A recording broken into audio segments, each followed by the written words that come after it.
4th down and 6. Olbridge gotta have it. Shotgun formation. Nugent, a lot of time. Rolls out. He's running out of space. Will roll the other way. They look, corner of the end zone. Touchdown!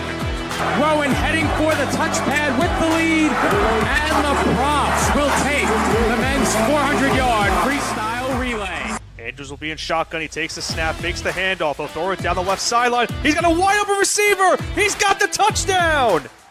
Motion man is Simmons. Trotman throwing towards Simmons down the field, and he makes the catch in traffic for a Bearcats touchdown. Back to pass, middle of the field. The catch is made by Britt. She's off to the races at the 40, the 30, the 20, the 10. Britt is in for the score. Back on in, here's Yoxon. Yoxon to the backhand, trying to go to the front, makes the move and shot, and he scores! Gracie comes set and delivers. And that's it on the ground to second. Throw to first, in time, and the ball game is over.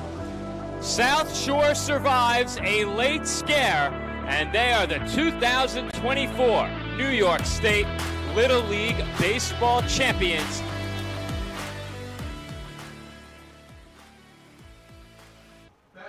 Live from Great Kills Little League in Staten Island, New York, the PDF Sports Network is proud to welcome you into coverage of the 10U East Regional Softball Championship. Today, we break from pool play after 2 days of pool play competition for our skills competition. Just as we had last week with our baseball Little Leaguers, our 10 and under softball players will compete in a trio of skills events, including the Roadrunner competition, the Golden Arm competition, and of course, our favorite, Nick, the Home Run Derby. Good morning, everybody. My name is Joe Foreman, alongside my broadcast partner, Nicholas Bavona, and all the teams are being introduced out on the field right now. We got a chance to meet them throughout the week, but Nick, why don't we clear our graphic away and get a look at the teams assembling around the softball diamond as we prepare to begin our skills competition event today. Always plenty to look forward to. What are you looking forward to most this morning? Well, of course, Joe, when we look at these three competitions that we're going to have here today, of course, the Roadrunner competition, the Golden Arm competition, and as you mentioned, our favorite competition, of course, is the Home Run Derby. But we're a fan of all three of these competitions for these 10 teams that are going to be competing today. I'm looking to see just, how these kids having fun. It's been it's been a good start to this pool play for a lot of these teams. Of course, today's a nice special day for them. They get a bit of a day off from the pool play games. They get to compete in these skills competitions. And then, of course, later tonight, they'll be honored by the Staten Island Fairy Hawks at SIUH Community Park. They'll be able to go on the field, meet some of the players, get some autographs. So it's a nice day off for the kids. They're going to be able to relax, enjoy the festivities later on tonight, and also enjoy the festivities here early today at Great Kills. And we talk about it each year that we cover this event, be it for baseball or now for the first time ever softball. They really do it right here at Great Kills. The kids have an amazing time. The Ferry Hawks contributing as well as a great sponsor, as well as many other sponsors that make events like this possible. We could not do it without them, and you get the chance to hear from some of them during our commercial breaks each game. But for those who did not tune in for the baseball skills competition, the rules of our Roadrunner competition, very simple. Each team, in baseball anyway, sent 5 runners up to the plate with a chance to run the bases as fast as they can. It's simple. The fastest times advance to the final round. The top 3 advanced in baseball. We'll see if perhaps with more teams they advance more runners. Maybe they do a top 5. We will find out shortly. But the top 3 to 5 runners will advance to the final round. And from there, our Roadrunner will be crowned. Next up after that, our Golden Arm competition. The Golden Arm competition will see all of our contestants line up in center field. They will then throw for a target that has been assembled behind the plate. Look at that, Nick. Behind the plate, the unique softball target. You might not be able to see it. It's just outside of the range of our pitcher-batter camera, so we won't make the switch. But very quickly, we'll break for the national anthem.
Roadrunner and our great country.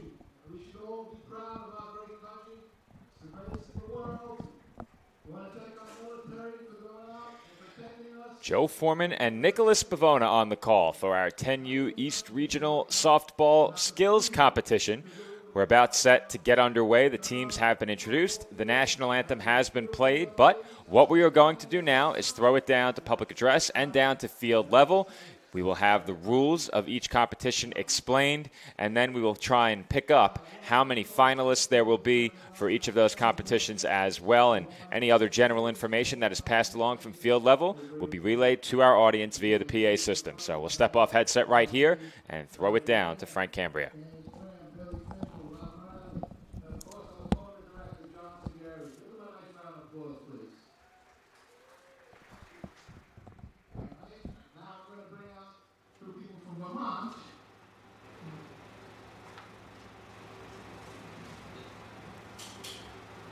We're going to do the Little League Pledge. Katie Green.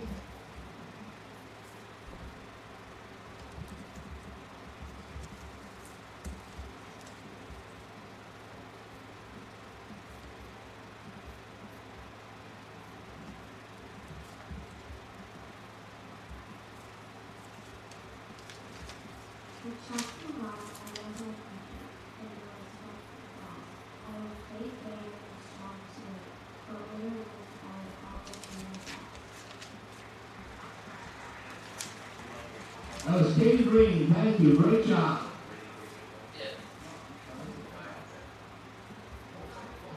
That was Ari DeFries. Excuse me. Thank you, Ari. Hold on. I got the parent button trying to sneak out on us. I will teach all children to play fair and do their best. I will positively support all managers, coaches, and players. I will respect the decisions of the umpires or praise the good effort despite the outcome of the game. Thank you. And great job, especially they were surprised I just pulled out 22 people. All right, we're going to keep this very short because we want to get this going. This is the fun day. As everybody knows, Little League stands for sportsmanship, fun, and making great friendships that'll last lifetimes. You don't realize that right now, but as you get older, like me, I'm about 100 years old, I got to make a lot of friends through the sports, and there's nothing greater, and we just enjoy it. So make sure you keep it fun for them. That's what this is all about, and having a great time. So this is the fun day, like I said, we'll compete in, each player will compete in one event each. Then we'll get on that Attorney Hawk stand today. So let's have a fun day and get this started. We're going to take all the runners that are scheduled, we're going to bring them over there, and the rest of the girls can sit around the ring of the infield, right on the outside of the infield, right on the green. We'll get this show started. We're going to start off with the runners. It's the fastest time around the bases. They cannot miss a base. If they miss a base, there's a 5-second penalty. Okay, so they're going to take the swing, they're going to run for the right-handed batter's box, and we're going to take the plate, we'll stop the clock, and we'll announce the time.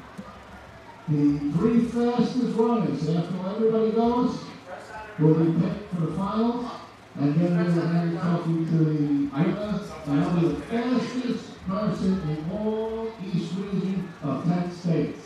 All right, so we're going to have a great time. Let's enjoy it, and let's do it. Sometimes takes a second to really connect.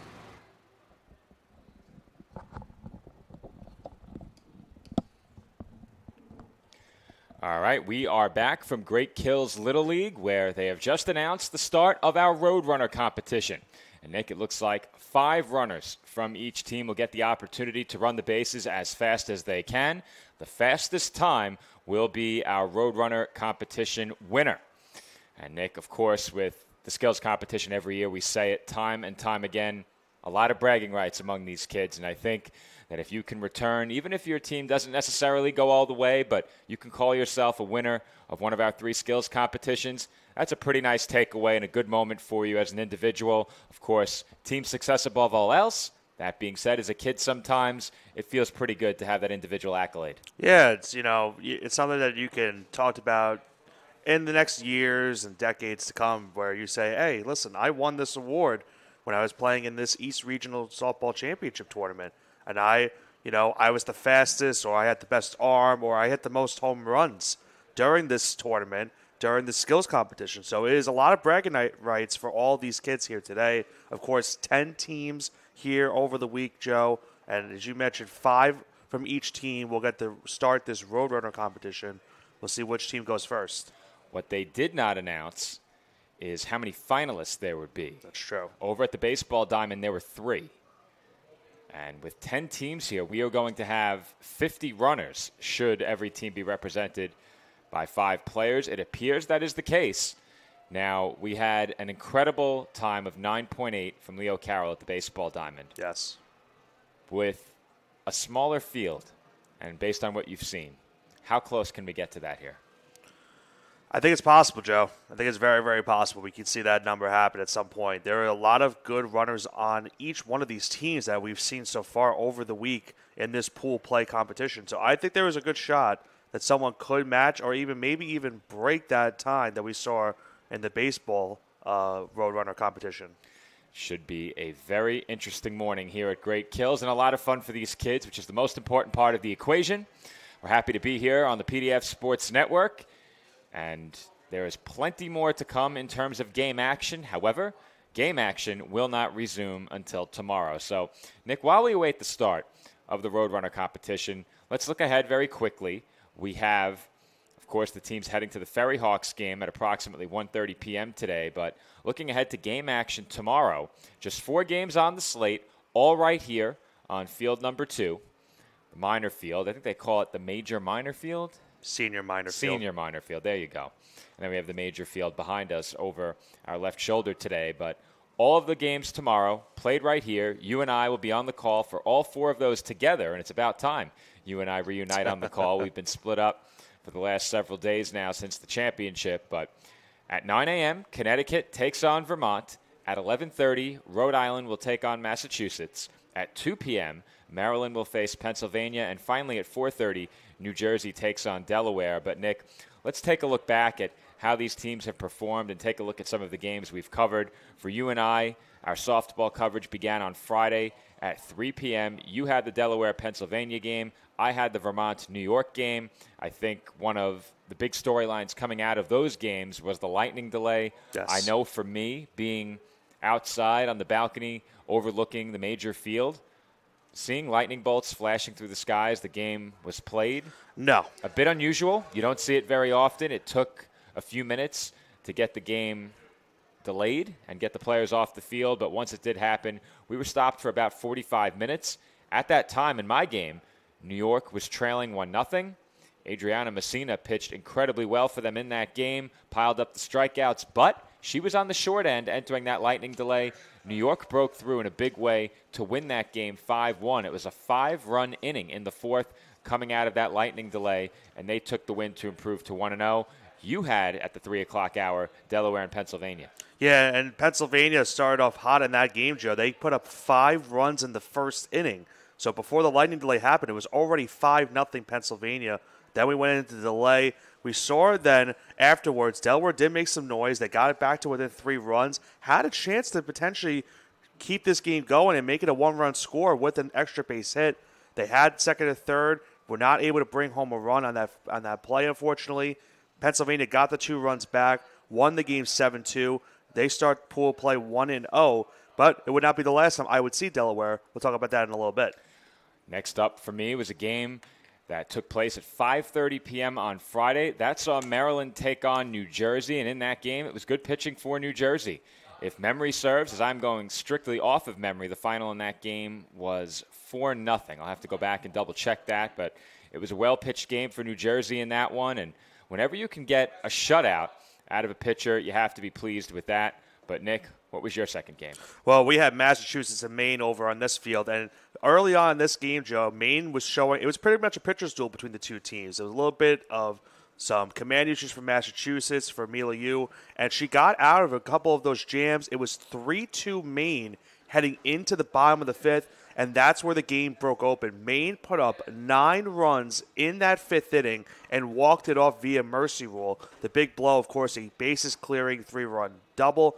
Only 2 of those runs would come around to score. The 3rd run would not count because the mercy rule was already in effect after the 2nd run came in. But it was a pretty good showing from that Maine team, putting up that 9th spot, or technically that 8th spot in that last, or actually I was right by my math. My math's been all off all week. It was a 9th spot in that 5th inning to walk it off via mercy rule. Joe, you had their next game. We'll talk about that also in a little bit. Well, memory serves correctly, Nick. It was 4-0 New Jersey. I had to confirm. Yes. But they collected 6 hits in that game, just 1 for Maryland in the victory for New Jersey. It was a great effort for them. And as you mentioned, in my next game, I got a look at that Maine team that was seeking a 2-0 start to their trip to Great Kills in pool play. And yesterday in the morning, it was my first game of the day over on the major field. Maine took on Rhode Island, and Maine got out to an early 1-run lead in that game. That lead in dire jeopardy in the first inning. It looked like Rhode Island had tied the score, but instead of a stolen base from third to home, or I should say more appropriately, an advance on a wild pitch, the runner missed the plate. And the runner who happened to miss the plate was also the starting pitcher in that game. And it was a pitcher's duel throughout. But coming home, Savannah Shabbat, who struck out 17 in the game, by the way, missed home plate. That kept it a 1-0 game. She was tagged out trying to go back and touch the plate upon returning from the dugout, but by then it was too late. Maine would go on to take a 3-run lead. They led that game 3-0 entering the late stages, but Rhode Island would rally. They scored 2 in the 5th. That made it 3-2. They threatened in the 6th, but Maine was able to hold on and win that game. And I mentioned the effort of Shabbat with the 17 strikeouts, but Maine also got a great outing from Natalie McCurdy. That is not the last time we would see her in the circle yesterday. And, of course, also for Rhode Island, let's go back also to day 1, Joe, because I covered their first game of pool play against Connecticut. And Connecticut was dominant in that game, especially the pitching performance from Riley Gregory through the CGSO in that game against Rhode Island for a 5-0 victory on day 1. A nice start to pool play for them, for Connecticut, going to 1-0 in pool play. And then, as you mentioned, we had also our broadcast partner Aaron Cohen called the Pennsylvania and New Jersey game that was going on at the same time as Maine and Rhode Island. Pennsylvania going now to 2-0 in pool play with their victory over New Jersey, 6-3 the final in that game. So it's a nice start to pool play for Pennsylvania. I mentioned it once I was on the call with Aaron for the 11:30 game. Pennsylvania now is in the driver's seat to be the number 1 seed in the Mid-Atlantic region right now. They're currently 2-0. The next best team is 2-1, which we'll talk about in a little bit. The first game that I covered yesterday was Vermont and Maine. And once again, Joe, Maine really showing out in that game, once again, due to their pitching. Their pitching has been sensational so far in this entire tournament. I believe they've only allowed 4 runs in, or maybe I'm doing my math wrong. Maybe they allowed 2 that I saw against Massachusetts. You mentioned the 2 against Rhode Island, and they threw a shutout yesterday against Vermont. And Maine's been looking really good so far in this tournament. And now they go into the New England region with a 3-0 record. So they are done in pool play. They will not have another game. The only way they cannot get the number 1 seed, Joe, in that region is if Connecticut also finishes 3-0. And then the committee will have to decide who gets that number 1 seed. Well, Nick, as the competition is about to start down on field level, why don't you very quickly give us the standings in each region and where these teams stack up heading to the final day of pool play tomorrow. So going in the Mid-Atlantic region, we have Pennsylvania and a 2-0 record. New York now 2-1 after their win over Maryland. New Jersey is 1-1. Delaware is 1-1, and Maryland is 0-2. In the New England region, it's Maine 3-0, Connecticut 2-0. Then you have Vermont 0-2, Rhode Island 0-2, and Massachusetts 0-2. All right, Nick, we're going to have to consult our cheat sheet here with the team colors, as, of course, they are wearing their uniforms that represent their Little League. It looks like Massachusetts is lining up to run first. Couple green teams, but I remember from Canton that this was the Massachusetts squad that I saw on day 1. Massachusetts represented by Canton Little League, as Nick said. That looks like a Cincinnati Red C on their ball caps as we're underway. This is Caitlin Yandek. Yandek heading for second. Now, we do not have a clock to time the runners where listen. we are. We will have to listen in. So with each runner touching home, there will be silence for a few moments, and we'll get the time. They're 13:37. All right, so Nick, you are the master timekeeper. Gonna have to use a couple pages now. Say we're using 5 runners. Hadley Tompkins will be the second runner for Canton Little League. Remember, as they mentioned, Joe, you have to touch all the bases. You miss a base, it's a 5-second penalty. And effectively an elimination. It will not be possible to move on with a 5-second penalty, so it is important not to miss. I believe 1281 was the number? 1281. Okay. This is Ella Fang now.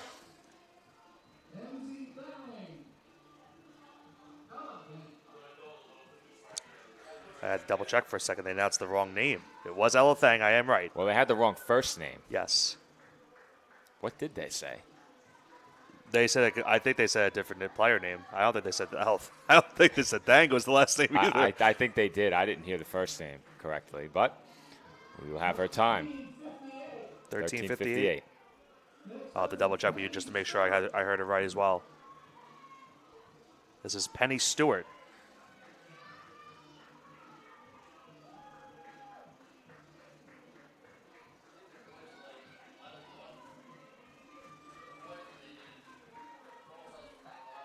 Just outside of the frame, all of our teams are gathered in the outfield, and it is partially visible, but there is an opening, 15:69 the time, but there is an opening in the outfield in shallow center for our Golden Arm competition. They have moved in the fences and set up a makeshift wall in the outfield for the Home Run Derby. This is Tilly Roach, the last runner from Massachusetts.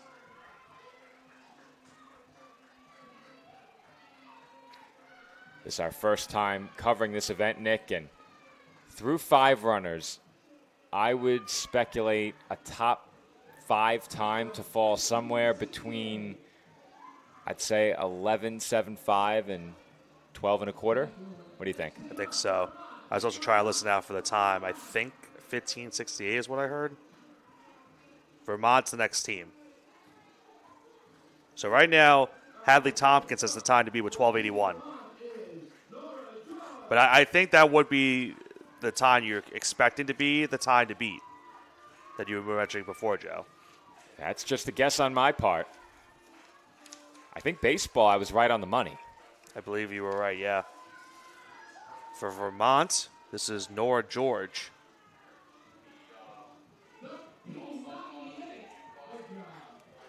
$13.98. I will take your word for it. All right. This is Ari DeFriest.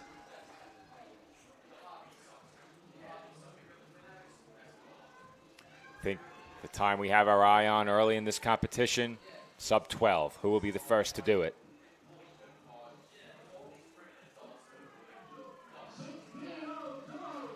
$16.02, is that what I heard? Yes.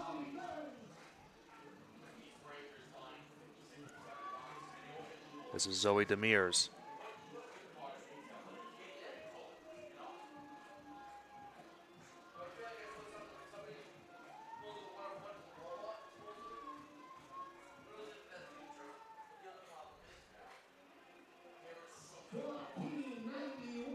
$14.91. Grace Winters now.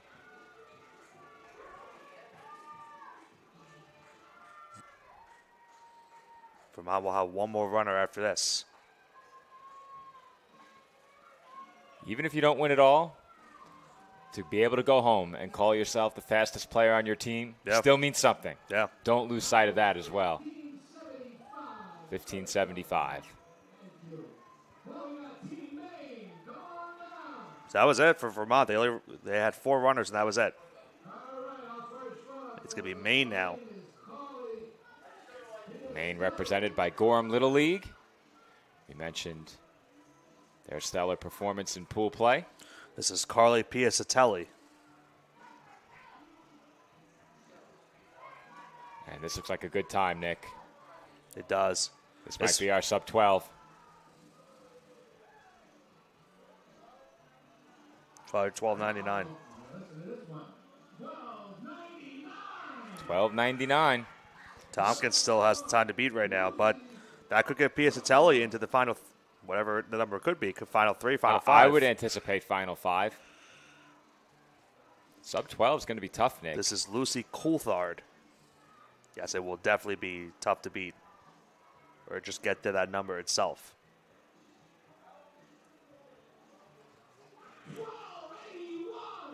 Another All right. 1281. Another 1281. We have a tie. Tompkins and now Nobody likes a Coulthard. tie, Nick. No one loves a tie. We saw that home run derby with a bunch of ties. Had to be broken by a tiebreaker. A special happy birthday to Lila Berthium. Wouldn't it be something if she could celebrate with a win in the Roadrunner competition? Yes, it would.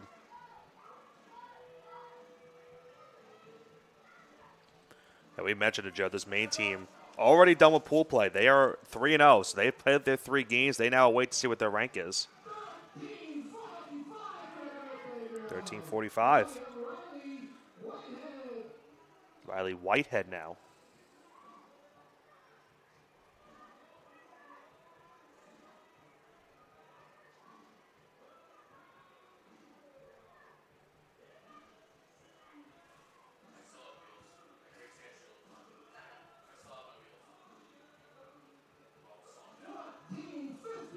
$14.50 for Whitehead. Now Morgan Allen. This will be the last runner for Maine here. Now, They have 2 of the top 3 already. something I've noticed all of the runners doing, or many of them anyway, is taking a practice swing before they get started, and That's- then they run. Well, that's what they do with the baseball one also. Now, is that part of the rules? I would assume so. Yes. Did you get the time there, Joe? No. Well, Oops. oops.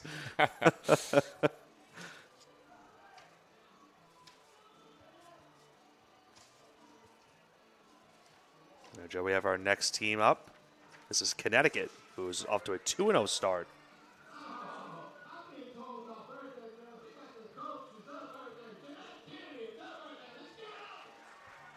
We had another birthday on the coaching staff, I believe. Yes.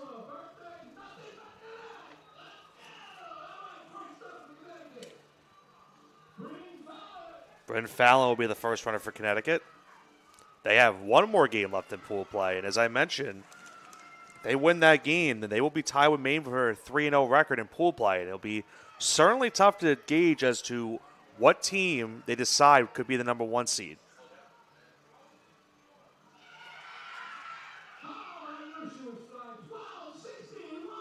And we have our new time to beat. No more tie.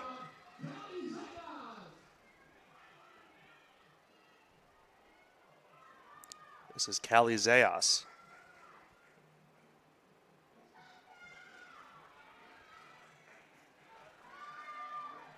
She is flying around those bases. There, 1263. This Bragging Connecticut, rights for Fallon by 2/100ths of a second, Nick. but right now, Connecticut's got 2 of the top times. I believe this is Riley Gregory. And Nick, you know, there's much more to the game of softball than speed, but I don't think it's surprising that 2 of the teams that are unbeaten are posting the fastest Yes. times. 13:21. Gregory, as I mentioned, has been dominant pitching for this Connecticut team so far. As Sophia Arias now comes up.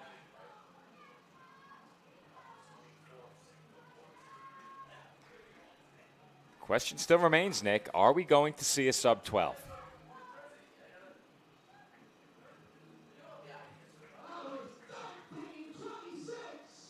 So according to our live chat, there was confirmation that Savannah Shabbat did not miss the plate when going home in that game. So Devin is that Duran? that's from John in the live chat. Now, does that mean that ultimately a mistake was made, or was there another reason that the run was not counted? 13:73 the time.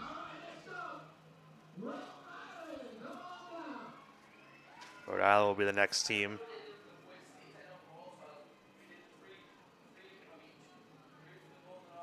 You know, you and I have seen a lot of controversy these last 24 hours.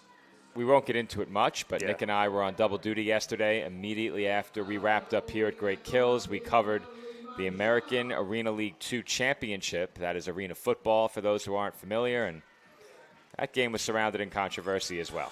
Yeah. Natalie Marishaw will be the first runner here for Rhode Island. Rhode Island came up just short in their comeback bid yesterday, and part of it was that run that did not score early in the game. That was the difference. They lost by 1, 13:06.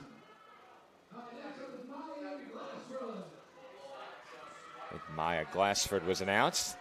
She had a ringing triple into the right center field gap in that game yesterday. She's flying around those bases right now. This might be a good time, Joe. Is it sub 12?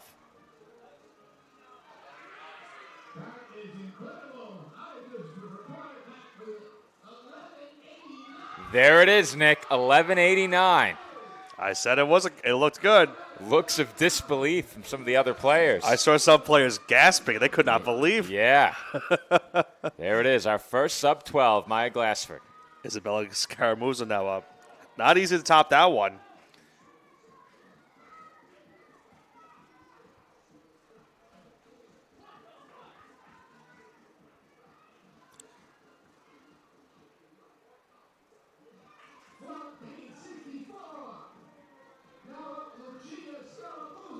$14.64.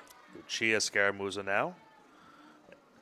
I laughed yesterday, Joe. We had a couple players with the same last name, and Aaron made the comment, goes, I would assume that's her sister. I said, Aaron, you know what happens when you assume, right? Did he assume correctly? Yes. Okay, he assumed correctly this time. Yes, but I said you shouldn't assume stuff like that because then it doesn't look good for you.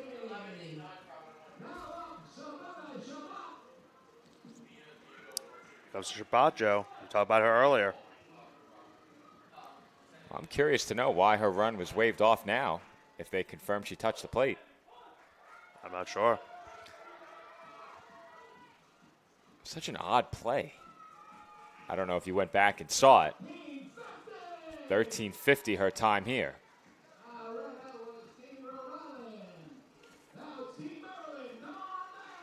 Maryland will be the next team. I think part of the advantage you have here is that you are in the press box with all the administrators immediately behind the plate. Any information like that gets passed right along. I'm on my own out there in right field. And I called the game from inside the window. Yeah. You were forced inside after the rain, and then the setup just made more sense. Yeah, once we were all set up inside, it made sense to stay there. The camera was outside. Yeah. So the view is the same. My view was not the same. This is Reagan Smith.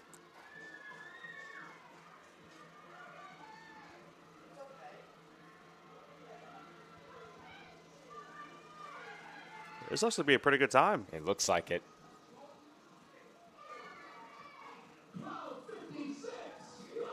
Yeah, you can feel it when a time is going to begin with a 12. Is that top 5? That's the second best time right now. Second best. I believe Bailey, is it Roar is running It's right Brooklyn now? Schnabel. Okay. I saw a 1 and couldn't see the last number. I heard come on Brooklyn from her teammates. Okay. 14.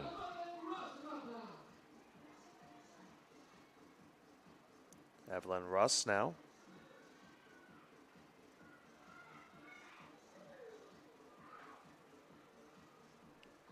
That's one of the things when you're doing these Roadrunner competitions, have to be careful when you're going around those bases, don't stumble. Cutting the bases effectively is the difference between one of the best times and a good time. I'd say a good time, based on what we've seen thus far, is anywhere between 12 3/4 and 13 1/4. Yeah. And then the top times will be underneath the 12 3/4 mark.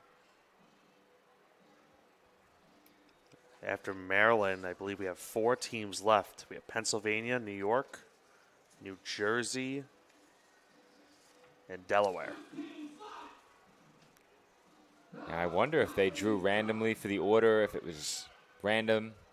I wonder how they decided. Not sure. Advantage to go last? Or first? I think it's more of an advantage to go first, because then you at least set, the time to beat, and you're putting pressure on all these runners then to say, hey, listen, this is the time you got to beat now. 14:43 the time there. Here comes Pennsylvania now, Joe. They've had a good start to pool play as well. 1 win away from solidifying a #1 seed in the Mid-Atlantic region. There would be no debate if they were 3-0, and all the other teams can be undefeated. This is Madison Lehman.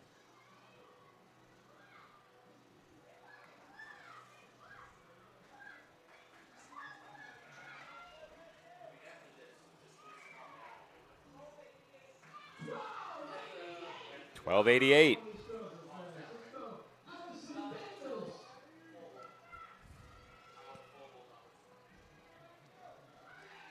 This is Addison Davis.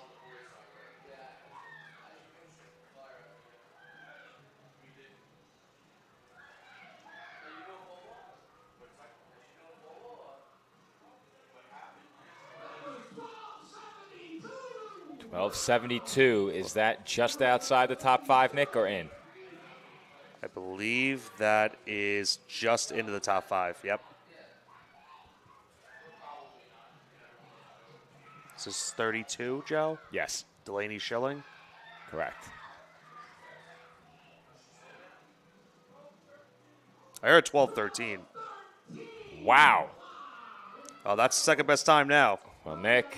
So much for Davis after we just mentioned she was in the top 5. Joe Stradamus, 11.75 to 12.25, top 3. This is Evie Scott.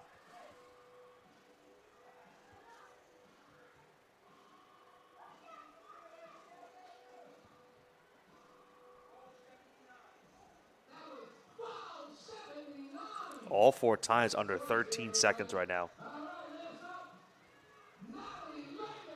And Natalie Lehman will now be the last runner. Saw her on Sunday. Great picture performance from her in that win over Delaware. And she's got a good time too. That was 12.90. Great job. 12.90. Delaware will be the next team, but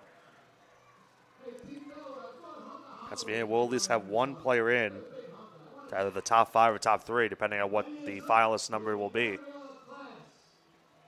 Gabriella Class will be the first runner.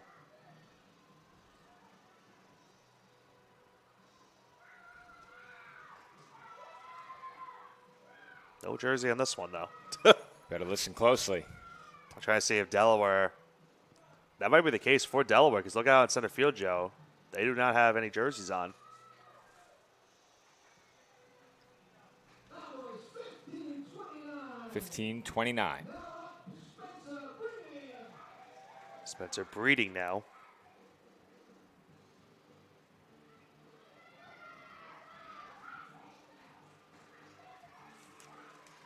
Delaware with a huge win yesterday over New York. Puts them at 1-1 now in pool play. 12:07. And you could see, Nick, how well she cut the bases. Yeah. The only question was 11.89 or higher.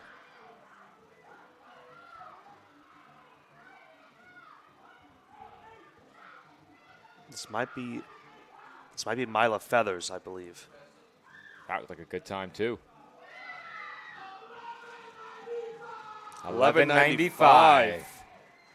Wow. We may have 3 sub-12s, Nick. Nora Bunting now.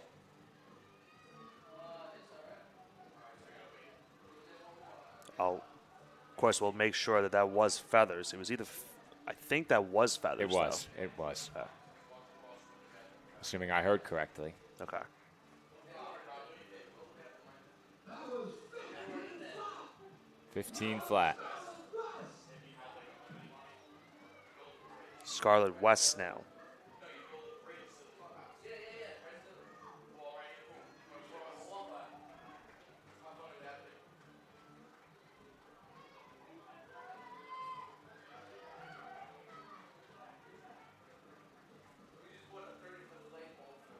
That was 15-29. 15-29. All right. Here comes our neighbors, New Jersey. Team New Jersey, come on down. Running out of room on my paper. Need a bigger notepad, Yeah, Nick. I do need a bigger notepad. You had room for 8 teams, not I 10. did. This is New Jersey now.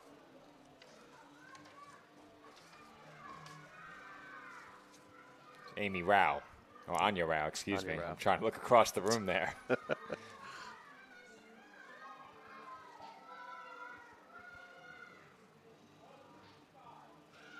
1265. 1255. Very good time. It would have been top 3 a few minutes ago.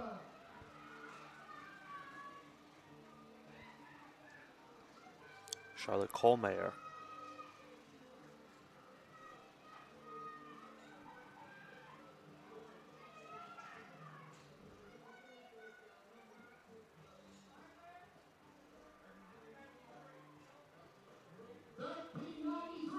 $13.93. Harper Novick.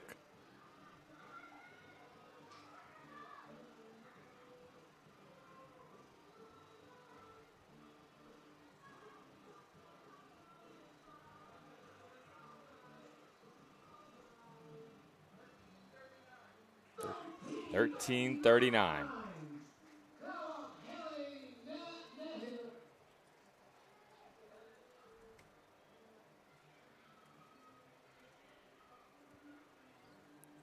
Haley Neal.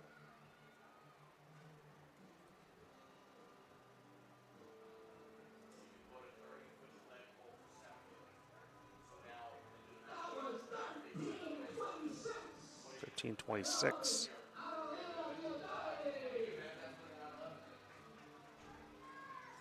Adelia Diodati will be the last runner here from Jersey.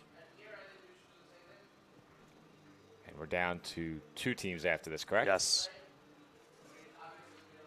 Nope, 1 team. 1. New York. Thought maybe there was one more hiding beneath us. Yeah. We can't see along the third base line, the dugout directly beneath us.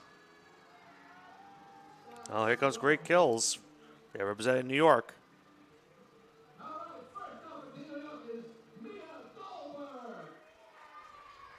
Mia Goldberg.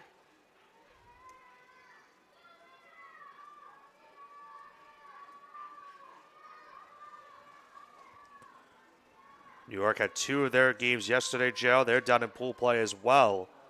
2-1 record, so they put pressure on Pennsylvania. 14-18. Rosalie Tampa now. For a lot of these teams, whether they go to 1-2 or 2-1 could determine whether or not they have to play that extra play-in game as a 4 or 5 seed. Right, and especially also being the 2 and 3 seed.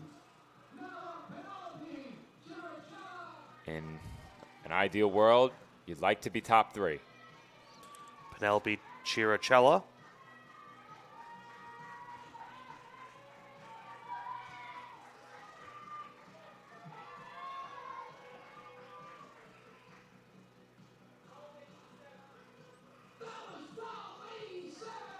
$12.87. Amy Goldberg now.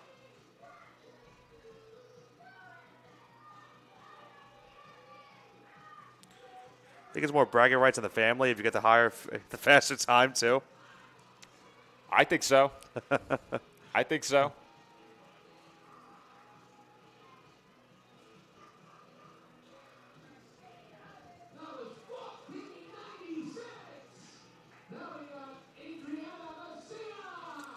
And you mentioned it before, Adriana Messina now will be the last runner for New York here.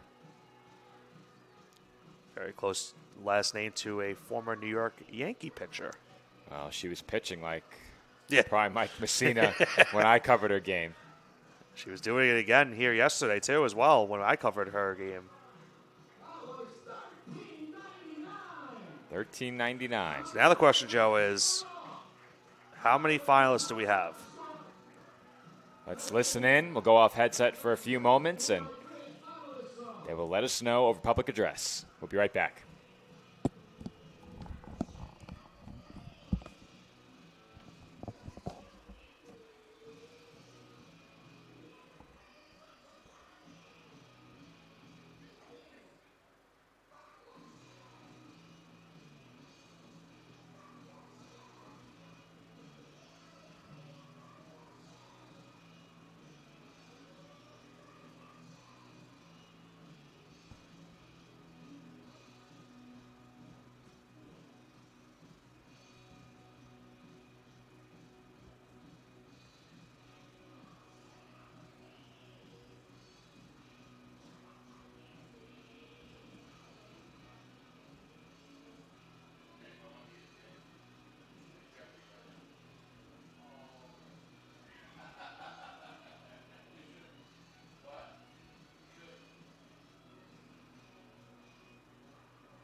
All right, this is Nicholas Pavona joining you back on the call. We are aware that our center field camera is right now currently down. We are trying to fix that at the moment, so we'll be currently using our third baseline camera. We do have our three finalists. Is Spencer Breeding. We do apologize also is Lee Phillips. That was the runner that we missed for Delaware. So she's into the top three. And then, of course, Maya Glassford from Rhode Island. So two runners from Delaware, one from Rhode Island here in this final three. Breeding will be the first runner. Each runner will get one run, and whoever has the fastest time will win this competition.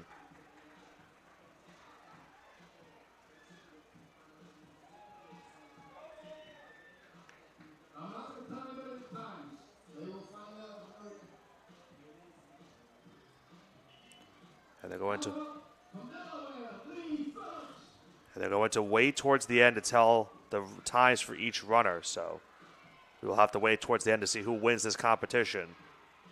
I thought I heard a number in the 12 when initially announced, so This is Lee Phillips.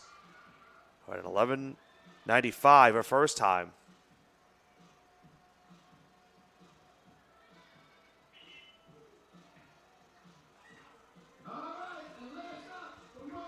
And as we wait, Maya Glassford will be the last runner.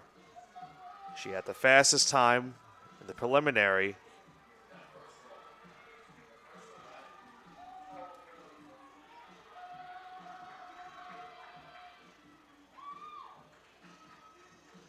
We'll wait to see who wins this competition.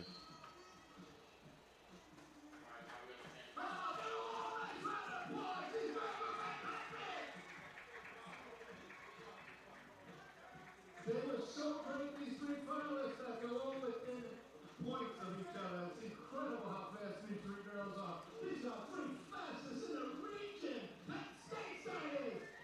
All right, where's my trophy, John? Yeah, look at it. Not in plain sight. Okay, we're going to start off. Third place from Delaware with a score of 12.01. Spencer Breeding. So Breeding finishes in third, 12.01. That is an impressive time. But that means that Phyllis and Glass were under 12.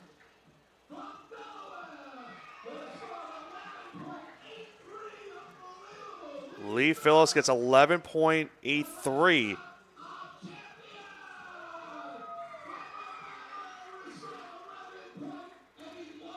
Wow. Glassford beats her just that close, 11.81.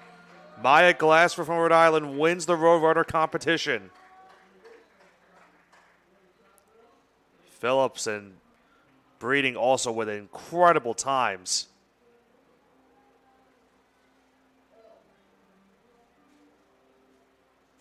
Which is not enough, unfortunately. And congratulations to Maya Glassford winning this Roadrunner competition. Puts Rhode Island on the board here to start our skills competition.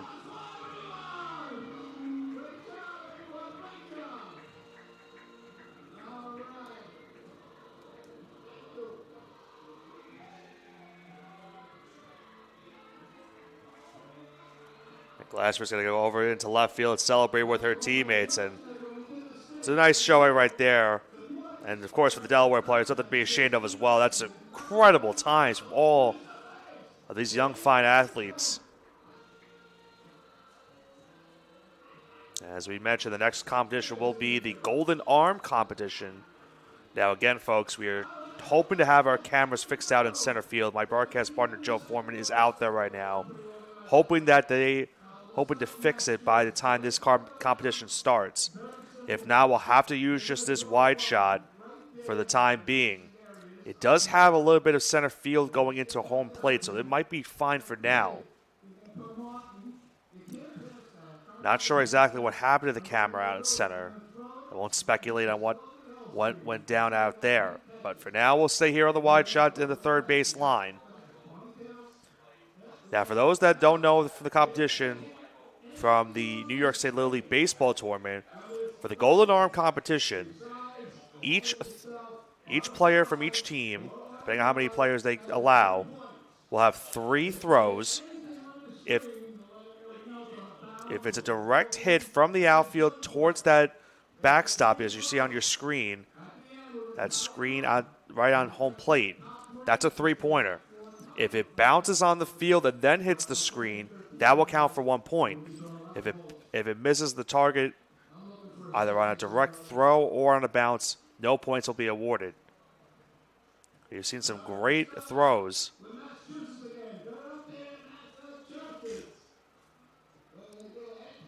I believe they announced Massachusetts is going to be the first team to throw.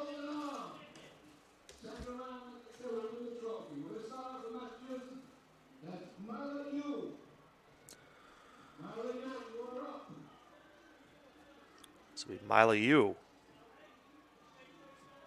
Saw her on Sunday. She'll throw right from second base towards home.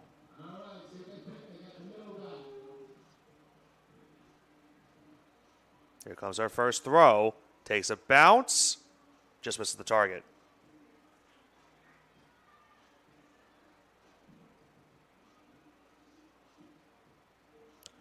Throw number 2.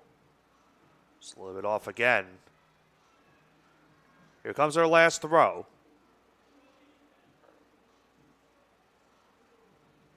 On the money for a point.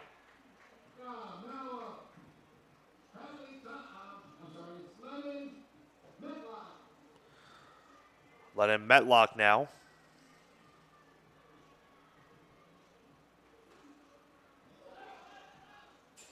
Look out.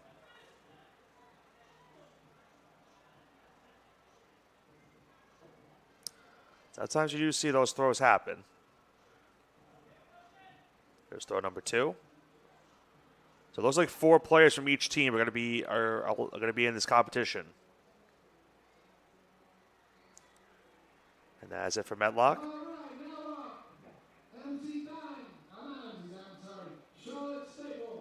Charlotte Staples now.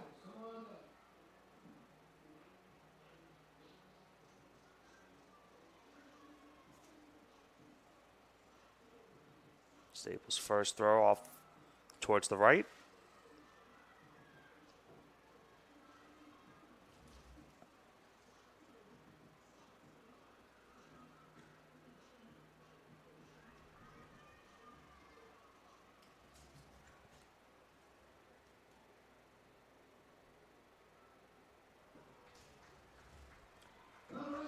That's it for Staples.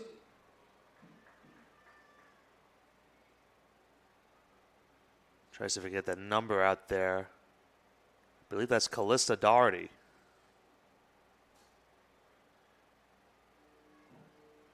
Should be the last thrower here for Massachusetts.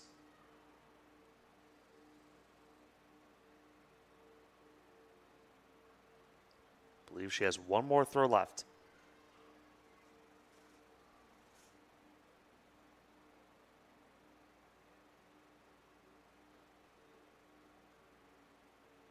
That will do it for Massachusetts. So U has the only point with 1.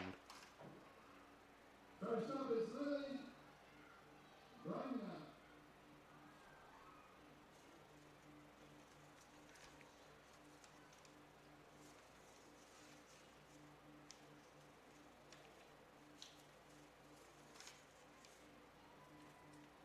I believe this is Vermont. That was a 3-pointer. What a throw.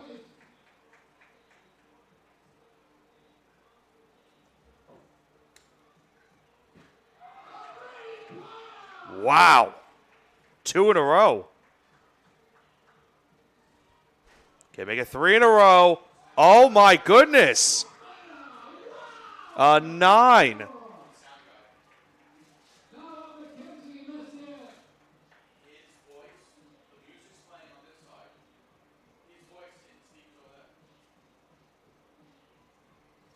This is the Vermont team, of course. Apologies for that.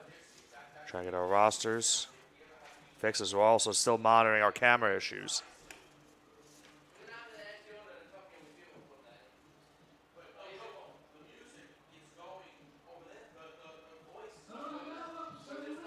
That was Messier on the last throw.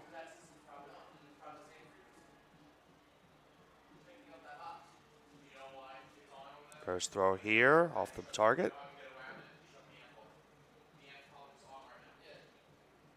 I believe Ari DeFries was the one that threw it first. As there's another 3-pointer.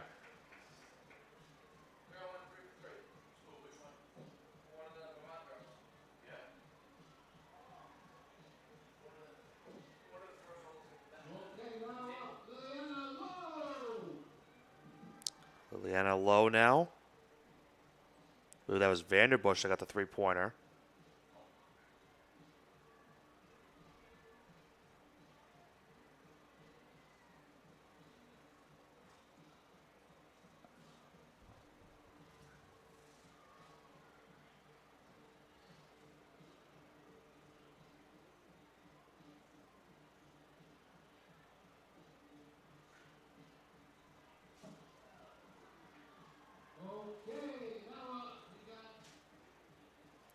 Actually, I think that was Lila Bringa. It was Lila Bringa, so apologies once again. Lila Bringa has 9.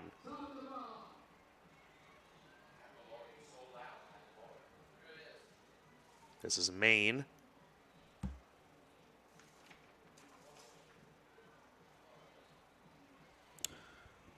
This is Gabby Saldivar.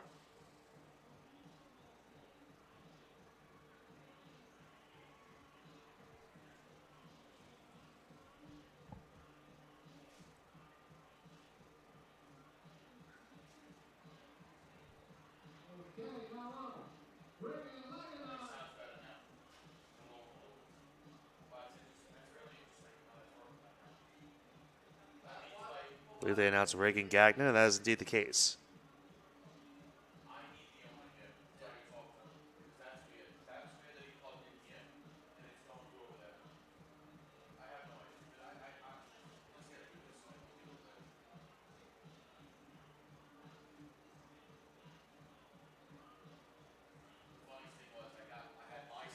Gagnon now with one throw left.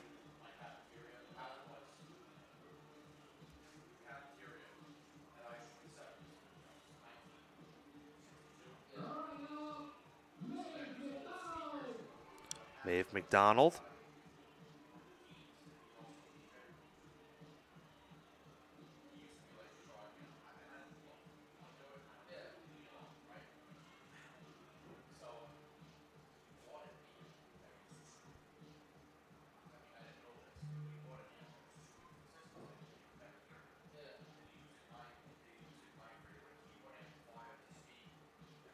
And she does get a point.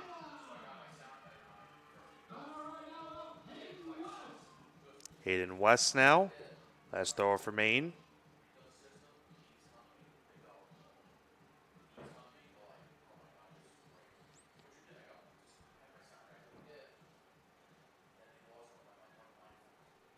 That one's a one-pointer. One more throw left. That one looks good. That was a three, yep. She'll finish with 4. That puts her into the top 3.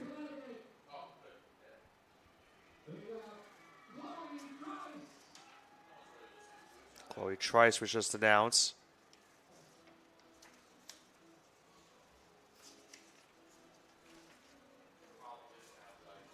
Get you the rest of that Connecticut team. Trice will be the first one up.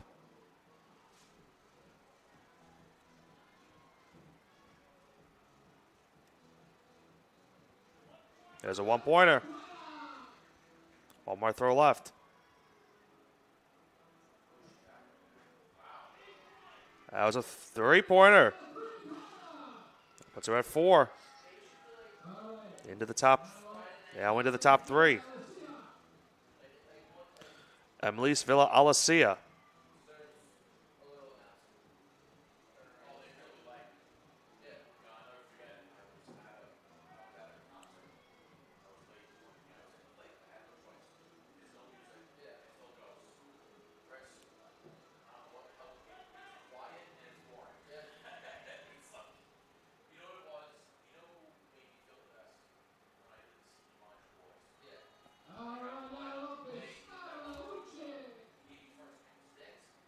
Skylar UC.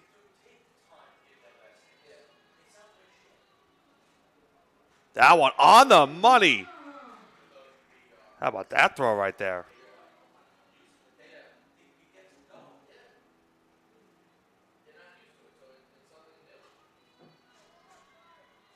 Has one more throw. Should finish with 3.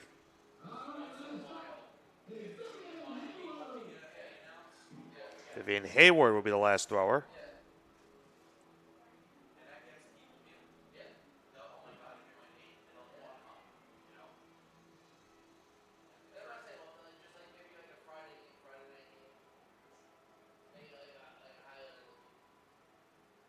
There's a one-pointer.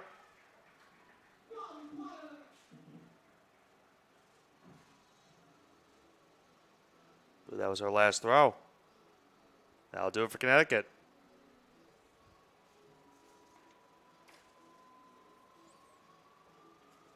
Waiting to see what team will be next. Rhode Island will be the next team. They won the first competition today, that being from Maya Glassford winning the Roadrunner.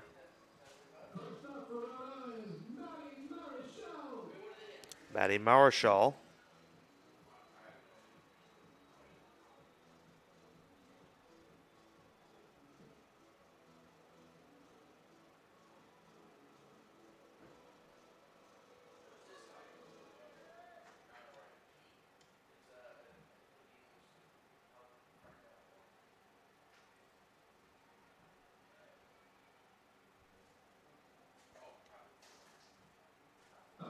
That'll do it for Marshall.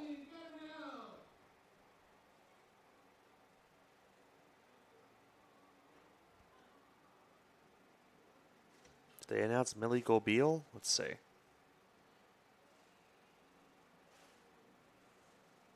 No.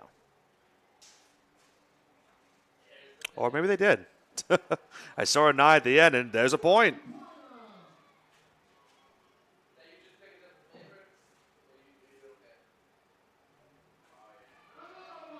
And there's 2. That was Millie Gobeil.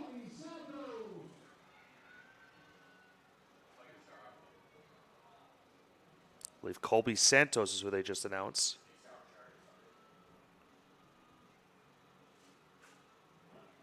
That's a 1-pointer. Just hit the target.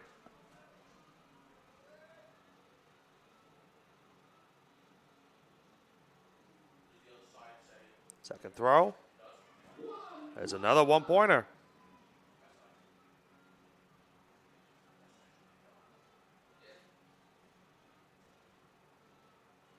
And she will finish with 2.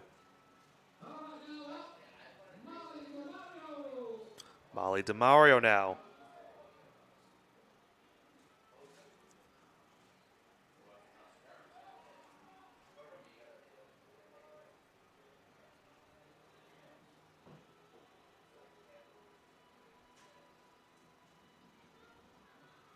This will be our last throw here.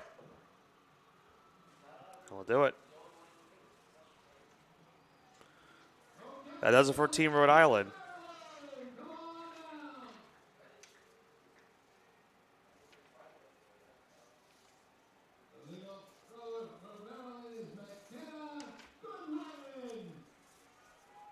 I believe Maryland is who they announced next. That's indeed the case. That one. It's a good throw, just a little bit high.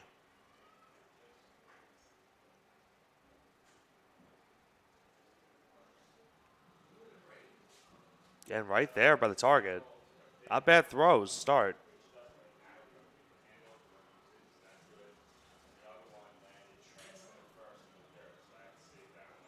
That's McKenna Goodwin. London Baker now.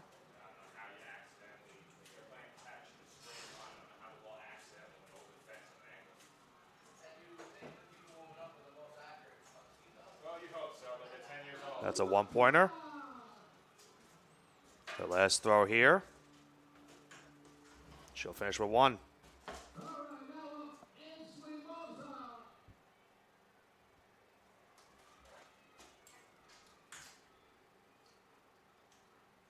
Ainsley Moser now.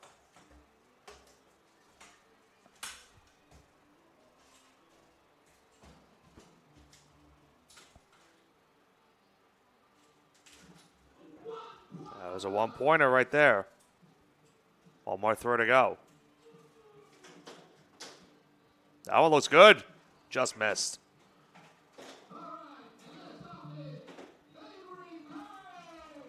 Avery Curry will be the last thrower.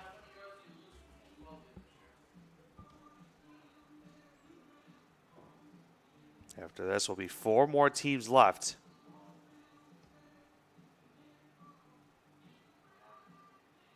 One more throw left here for Curry.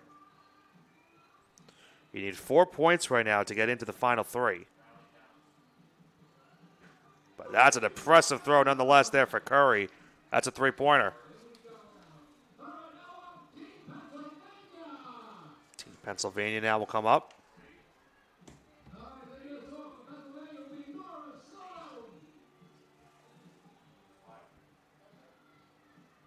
Nola Sloan will be the first thrower.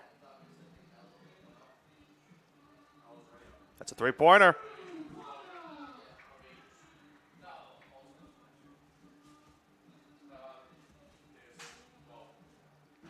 Another three-pointer. Can she finish tied for first with 6? Or excuse me, for 9 if she gets this throw. She does not, but she does have 6. That puts her now into the top 3.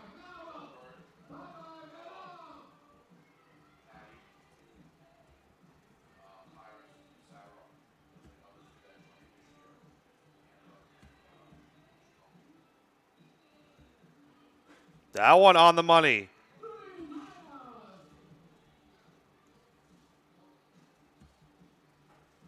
There's 4.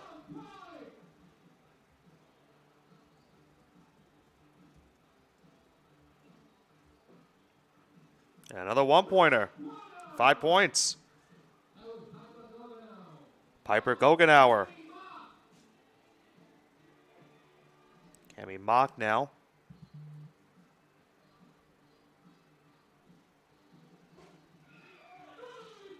Another three-pointer.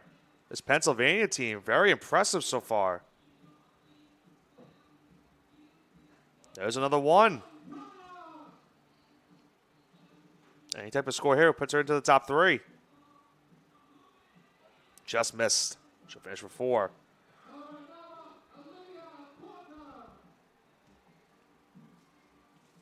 So right now you need a 5 to move on.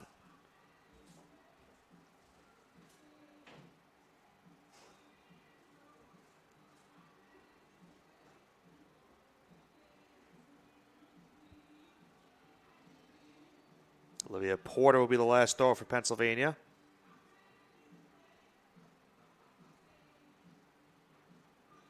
And she will get a point.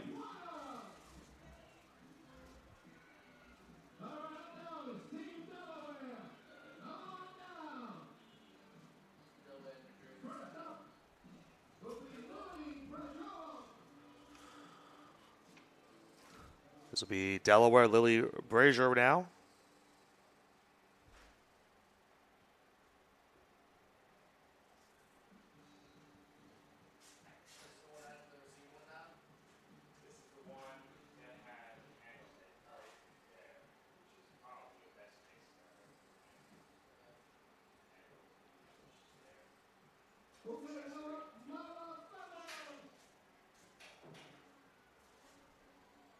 This is Mila Feathers.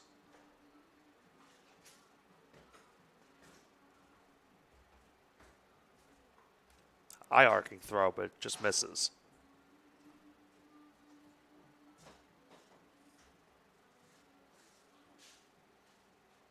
Her last throw, just missed. Oh, she has one more throw, excuse me. This will be her last throw. That's a three-pointer.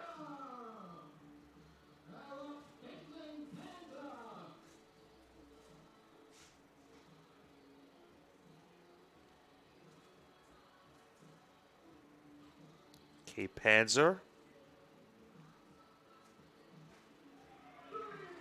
There's a three-pointer right there.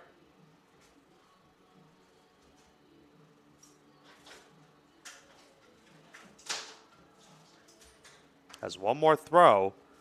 Needs to get at least 6 to move on. That will not do it. She'll finish with 3. Shelby Bollinger.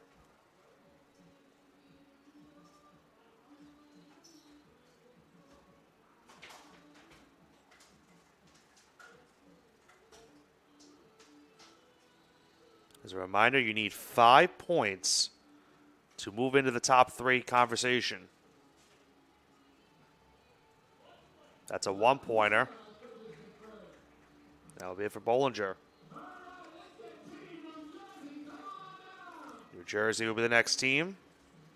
New York will once again be the final team in competition.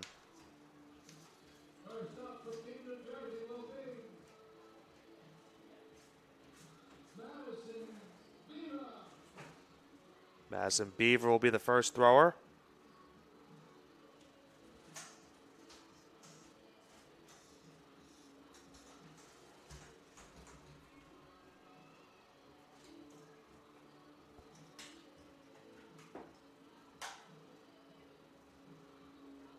There's a one-pointer.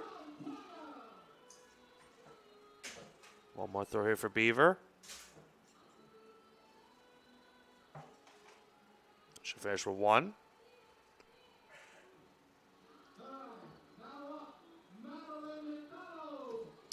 Madeline McDonald.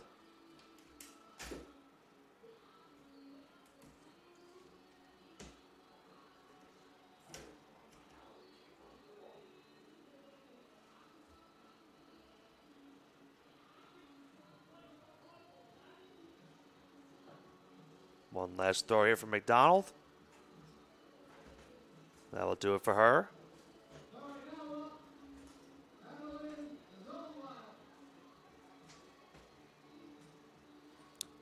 Adeline Zadlock now.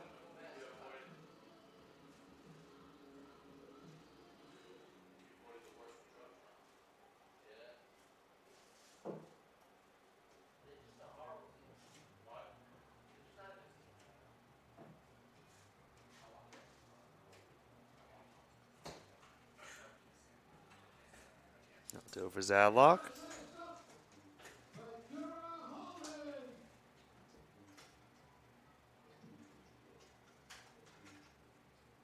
I believe they announced Bianca Holden will be the last thrower.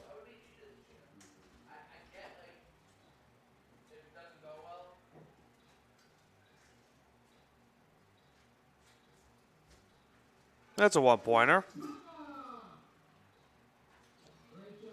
That'll do it for New Jersey, and New York will be the final team.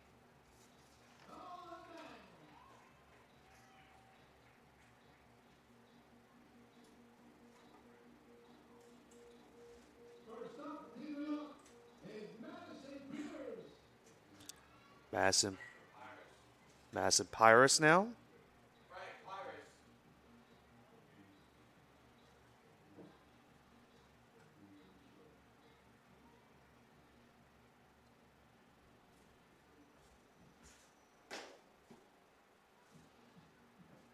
Last throw for Pyrus. Off the mark there. I'll do it for her.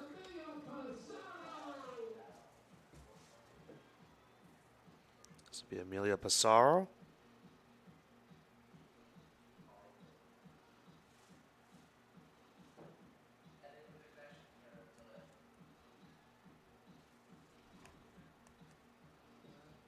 One more throw left here for Passaro.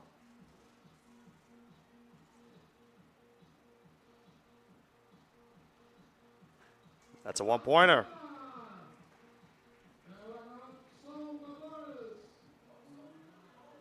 Sloan Borboulis.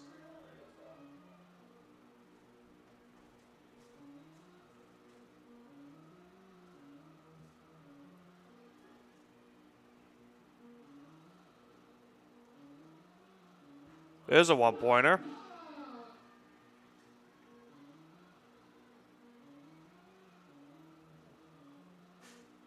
There's another one.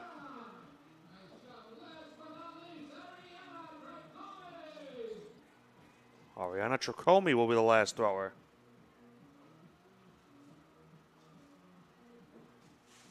Need a 5 to move on. There's one.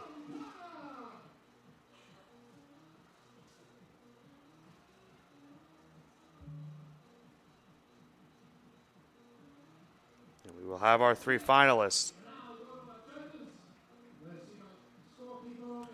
So I have our 3 finalists, I believe. Let's see if my math is correct. So we have 2 players from Pennsylvania, 1 from Vermont. 2 from Pennsylvania will be Nola Sloan and Piper Gokenauer. And I believe the 1 Vermont player was Lily Bringa. Double check that behind down the third base line, behind home plate as well to see if that is the correct scoring. John, say Gary, be careful, you got a live mic. That mic is live, be careful.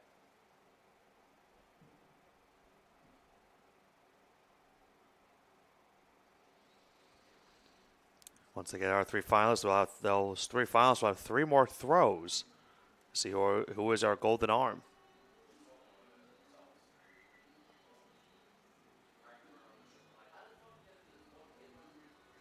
Then after this, we will have, of course, the home run derby.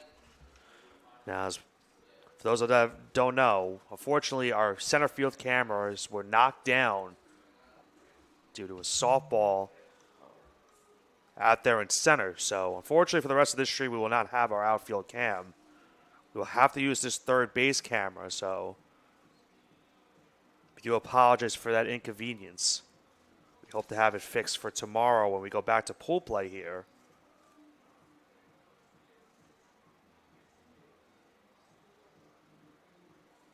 So we still await the results of this golden arm preliminary round.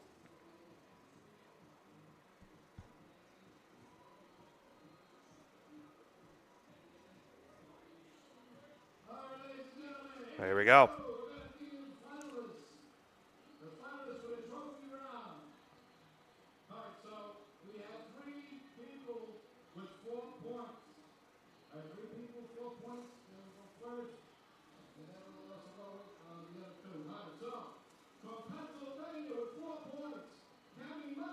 All right, so it looks like we're going to have a top 4. It looks like Cammy Mock is in.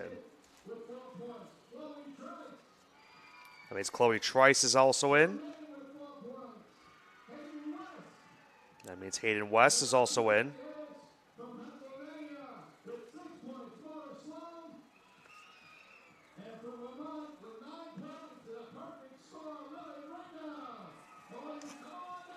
So right now we have Lily Bringa, Hayden West, Chloe Trice, Nola Sloan, Piper Gogenauer, Cammy Mock are all going to be in this final.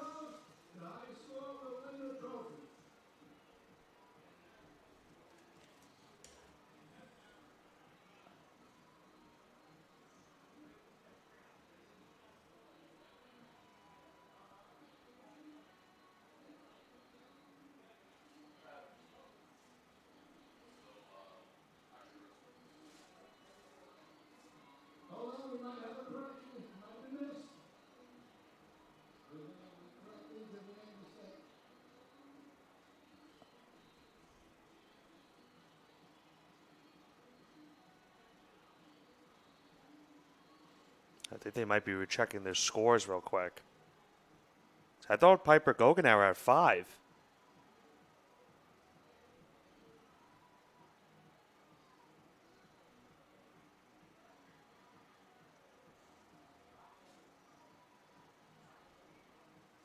We're waiting to see what the decision is.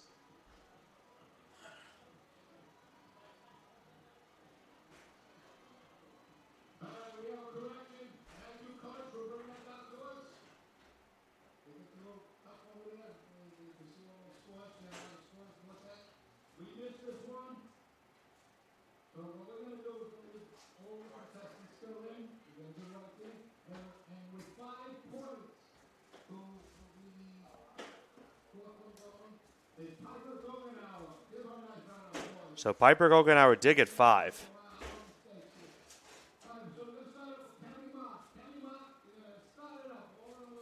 So the people that got 4 will still throw. Cammy Mock is first. There's a 1-pointer. Mock, one of 3 finalists here from Pennsylvania.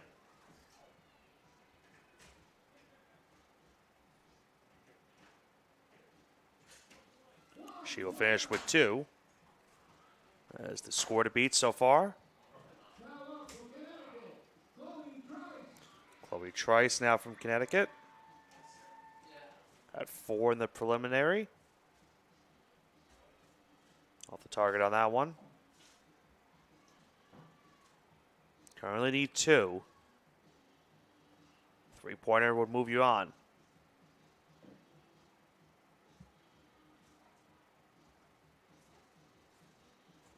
She will not get a point there.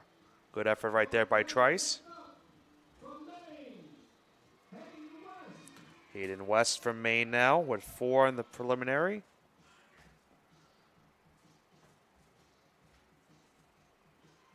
Off the target on that one.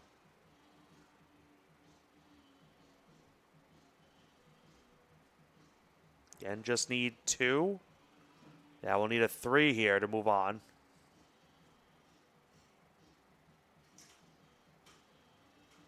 That will not do it, but she does get a point.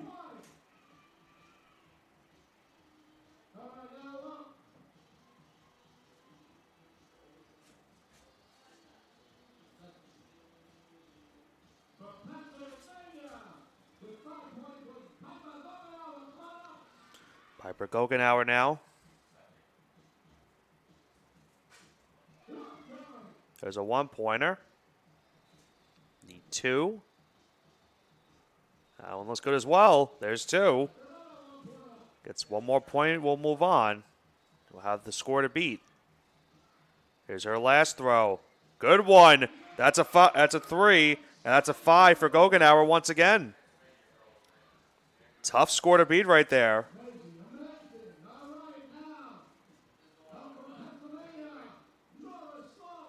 Noah Sloan now from Pennsylvania. Had 6 to start it off. That one looks to be good. That's another 3-pointer. I mentioned those Pennsylvania arms have been looking very sharp today. Here's her second throw. That one looks good as well. And there's another 3-pointer. She's got 6 once again. Can she get a perfect score? That one just missed. Sloan with 6 once again. Lily Bringo will be the last thrower. Tough score. She needs 6. She had 9 her first one. And now she'll need to hit target on these last 2 throws to win. Or at least force a tie. That will not do it. Nola Sloan's going to win this competition. But Bringa did have possibly the only time we've seen 3 throws hit the direct target. But it is Nola Sloan from Pennsylvania that gets the job done. She wins the Golden Arm competition.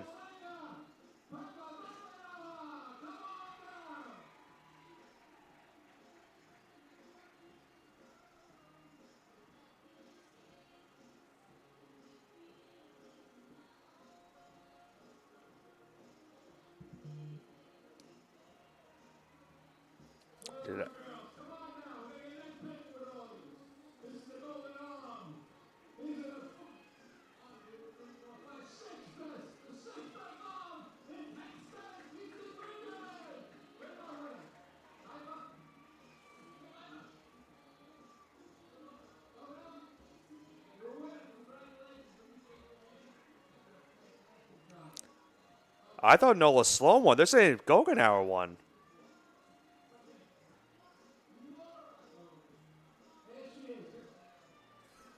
All right, there was confusion. Nola Sloan did win. I think they had their math once again wrong on that one. Nola Sloan does win the competition. She is our golden arm here in 2025.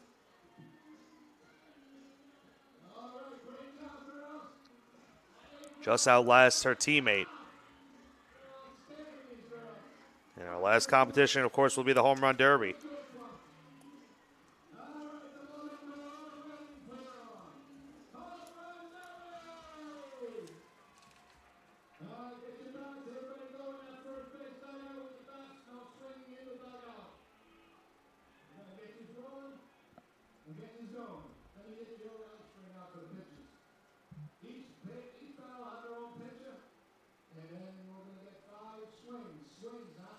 So the Home Run Derby, every batter is going to get 5 swings.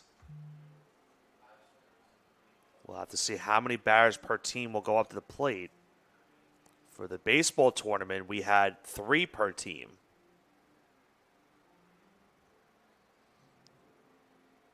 I would assume we're probably going to have the same amount of number for this one as well. I'm judging that based off of how many players per each team is going towards home plate.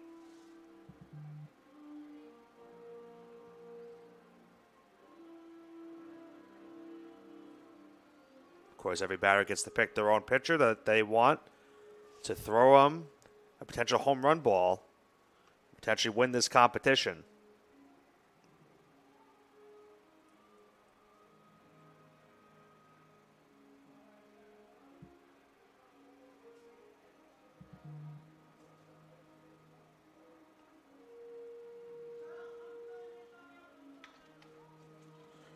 We'll wait to see what team goes first.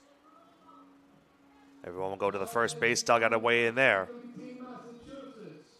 Massachusetts, once again, will be the first team up.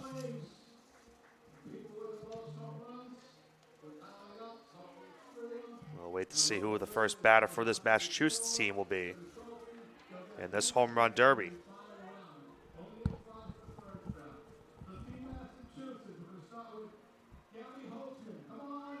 Gabby Holtzman will be the first batter of this home run derby here today.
All right, here we go. Gabby Holtzman will get her first swings, of course. 5 swings in the derby. There's swing number 1. That will not do it.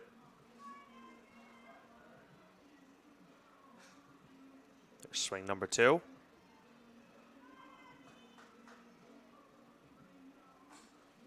There's swing 3. 2 to go.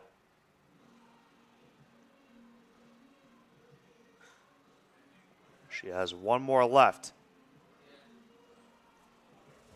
You're allowed to take pictures as well, keep in mind, too. That will do it for Holtzman.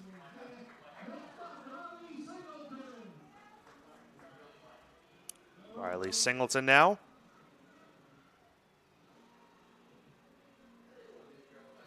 Had a very memorable home run derby in the New York State baseball tournament. That won by Jeremy Katz, who was a very huge part in helping his team win that state tournament championship. Had 2 home runs in that championship win over South Shore. In the derby, he had 6 home runs in the final round to edge out Socrates' Cam Lyons in that victory.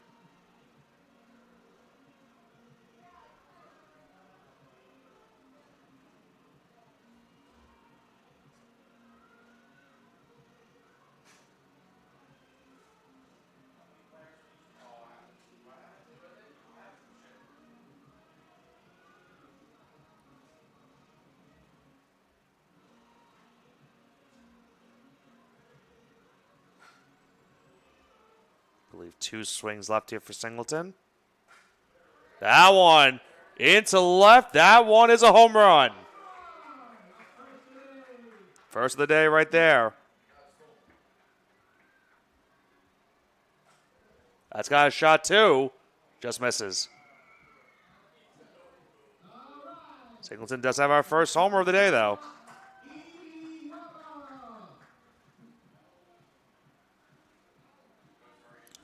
Al Weber now.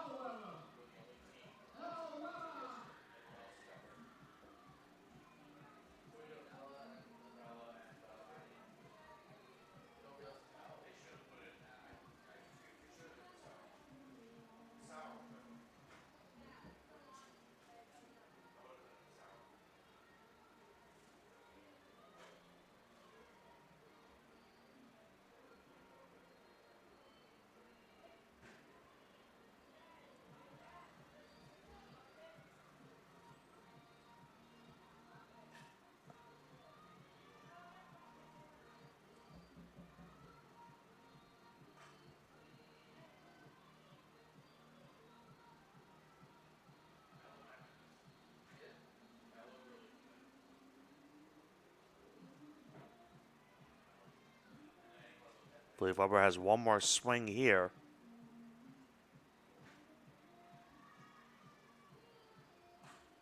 That will do it. Or maybe not. This will be the last swing.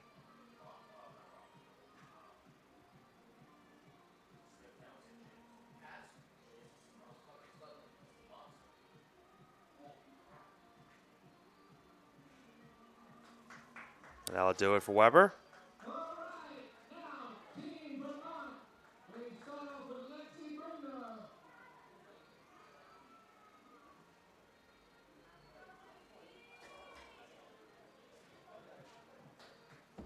Team Vermont will be the next team.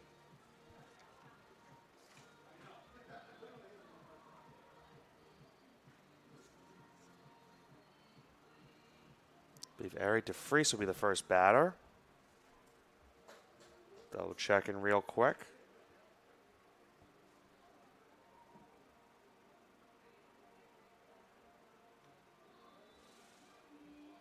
Okay, we have Lexi Brenda. This will be Lexi Bringa. So Lexi Bringa is the first batter. Look out towards the cage, right up towards the circle.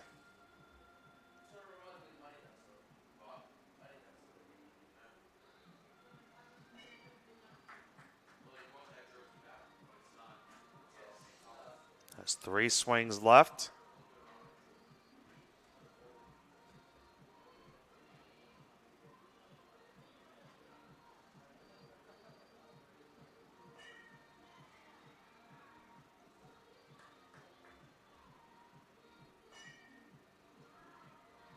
One more left.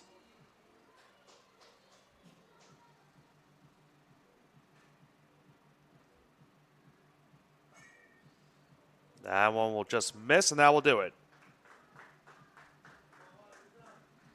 All right, now Dottie Green. Dottie Green now.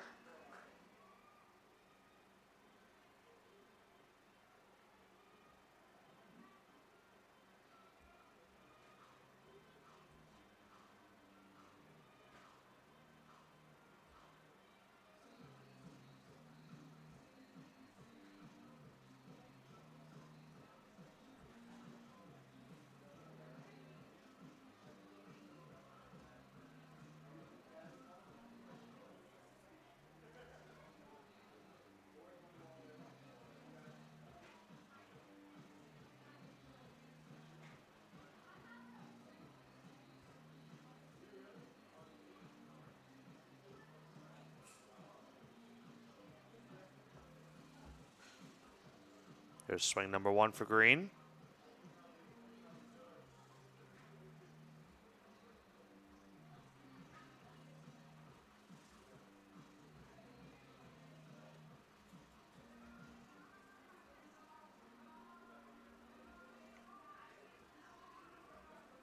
Green, I think, has one more swing left. Or maybe not. That was our last one. Kenzie Bean will be the last hitter here for Vermont. So far, just the 1 home run off the bat of Singleton from Massachusetts.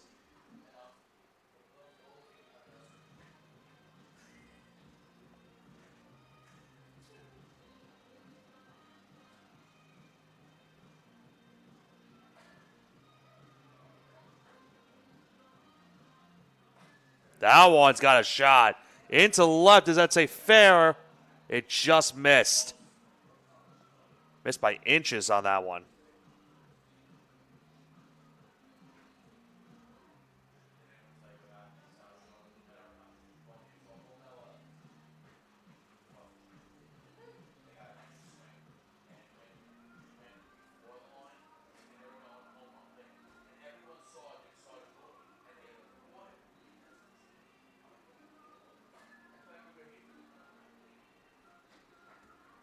One more swing here.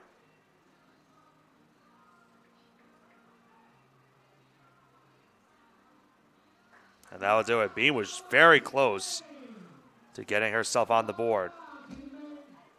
As Team Maine will be the next team up.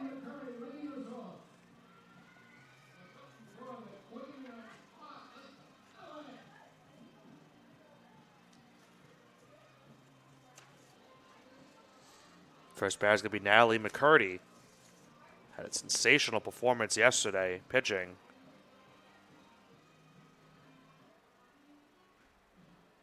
It's been dominant for this Maine team. Big reason why they are 3-0 after pool play. Had an inside the park home run. Yesterday's win over Vermont.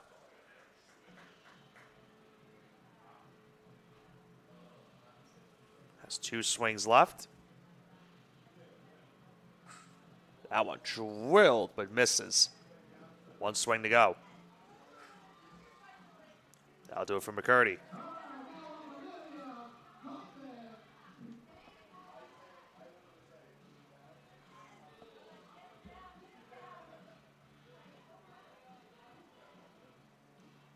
Amelia Coatsy now.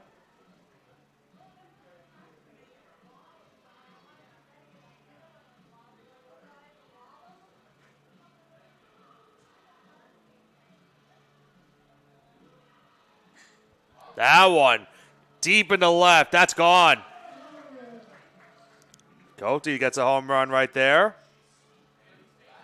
Goes over that guardrail in left field. Has a chance right here. Just bounces. Has 2 swings to go.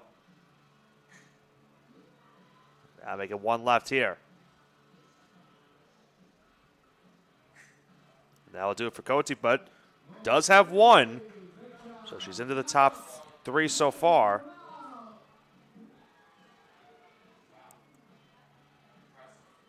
Penny Bruno now.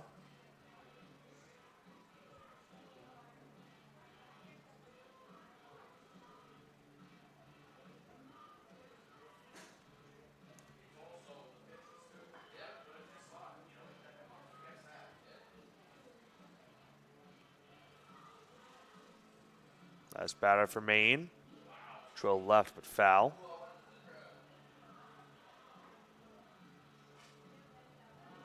Three swings to go.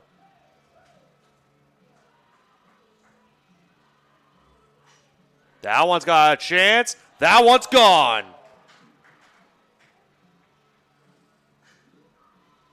Has 1 more swing left here.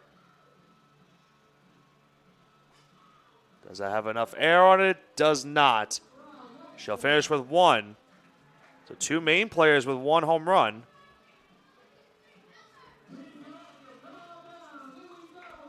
I believe they announced Team Connecticut the next team.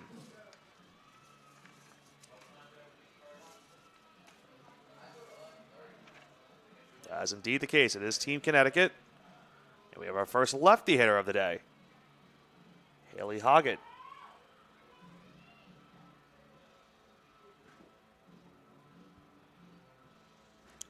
Connecticut's had 2 dominant fashion wins in their first 2 games. A shutout in game 1, a 11-1 Mercy Rule win in game 2. They are now 1 win away from finishing 3-0 in pool play.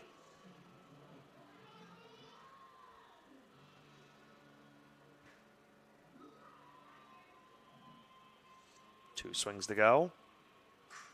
That one's got a chance. That one's gone. Liner into right center. And Hoggett will finish with 1. That's all you need so far to get yourselves into the final potentially. Avery Cheklinski now.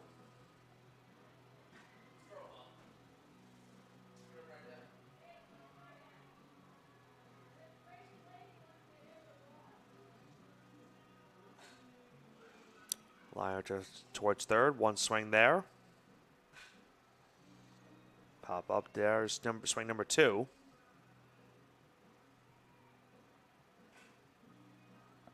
Two swings to go.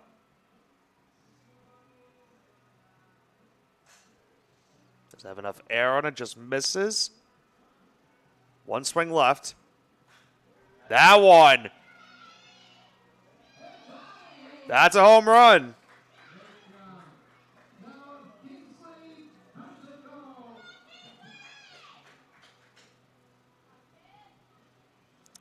Kinsley Persico now.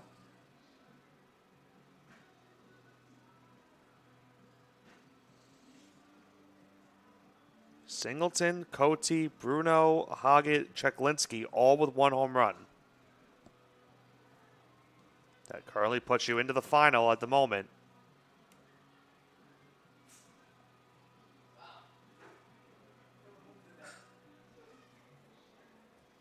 There's 2 swings left. She's the last batter for Connecticut here. That one's a home run for sure. Goodbye, baseball. Or I should say softball. There's 1. And that will do it for Kinsley. All 3 Connecticut players getting a home run. So they would be into the finals. Be a very lengthy tiebreaker if that were the case. Avery Wright was just announced. Here comes Team Rhode Island.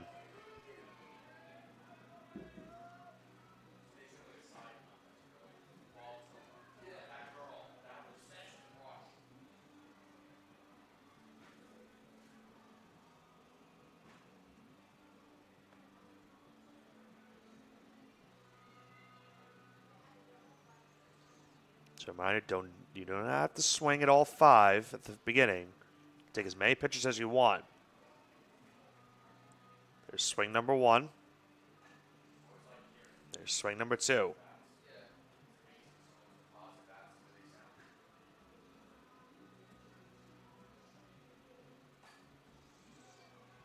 Two more swings to go here for Wright.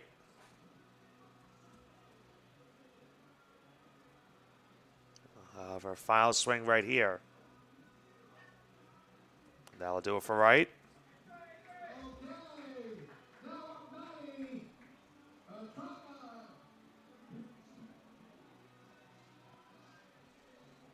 Matty Altruda now.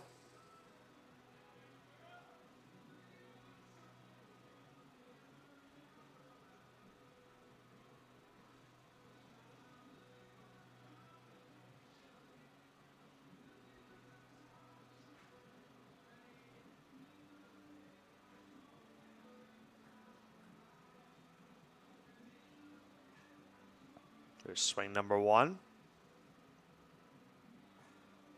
There's number 2.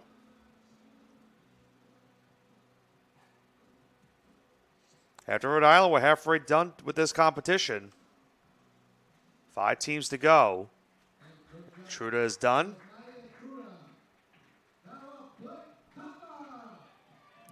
Blake Tucker will be the last hitter for Rhode Island.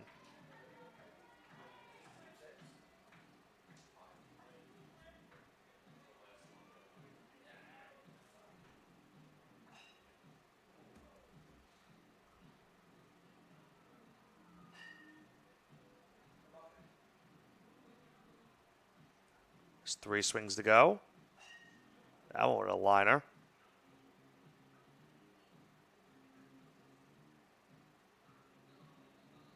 Two left.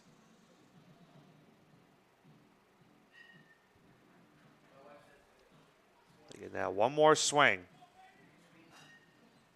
That will do it for Tucker.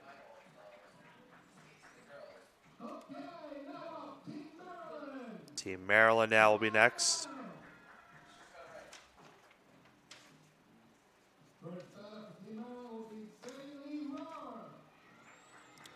Bailey Rohr will be the first batter.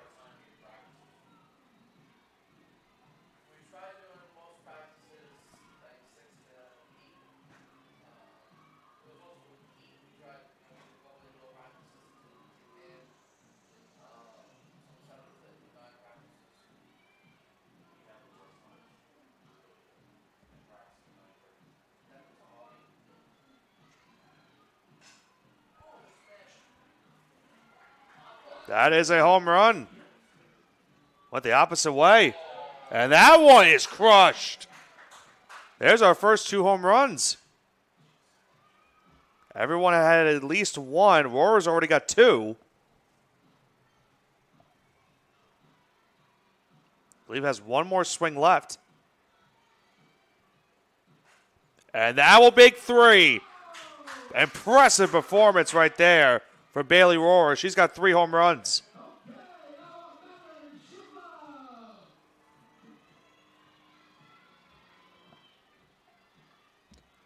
Caitlin Schiffler now.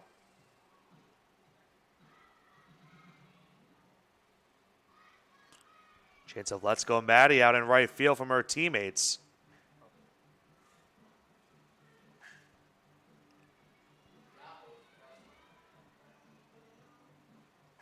That one crushed.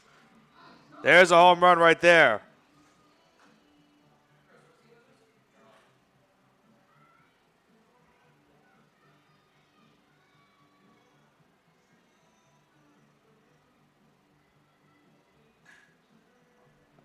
I believe one more swing for Schiffler.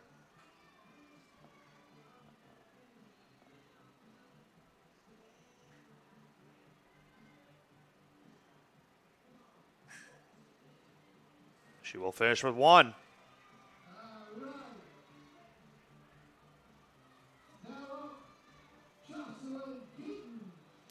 Jocelyn Keaton now will come up. Last batter for Maryland here.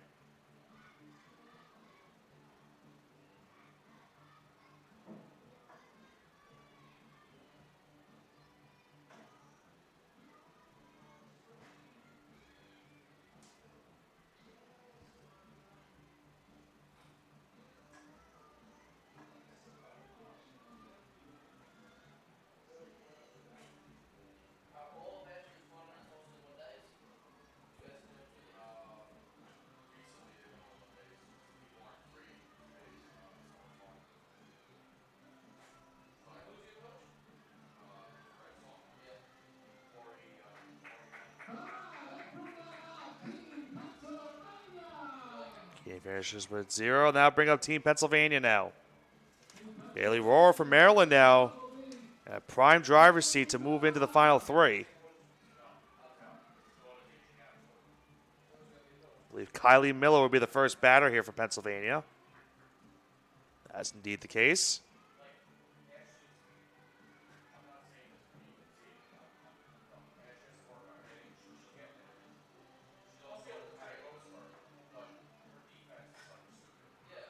Does that have a chance? Just misses.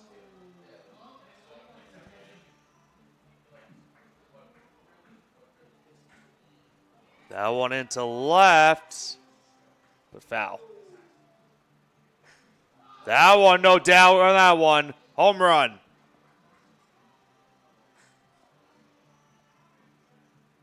Miller will have one.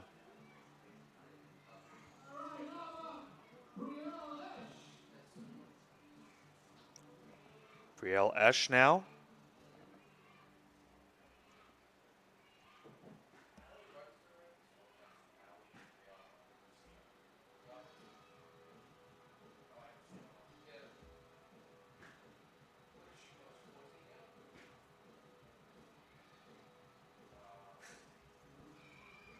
Does that have a chance? Just misses. That one, though, has a chance. That one's a home run.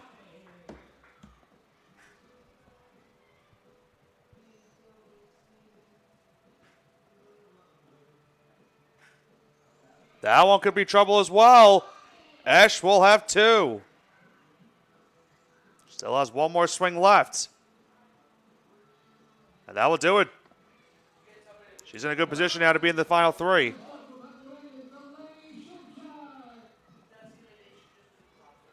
Kenley Shimshak now.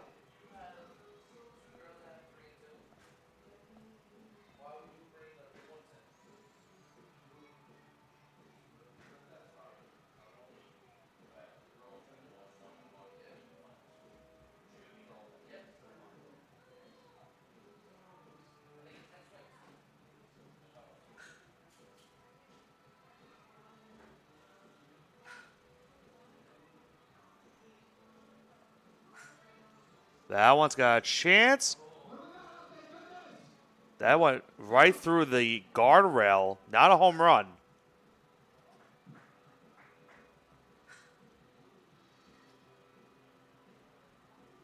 And that was it for Shimshak right there.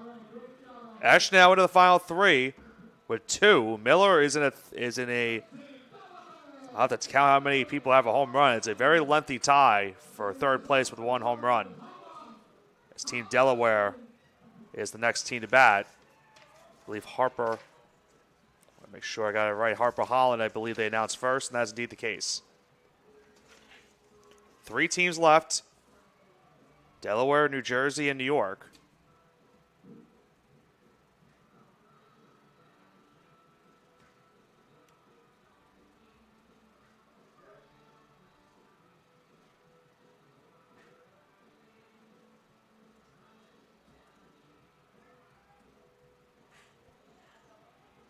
There's swing number 1.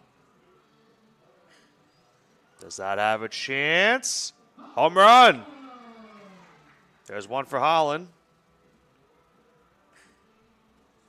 There's 2 swings left.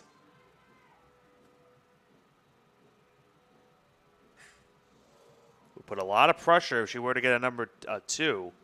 Needs 1 more homer here. Has 1 swing left. That will not do it. She'll finish with 1. In that lengthy tie.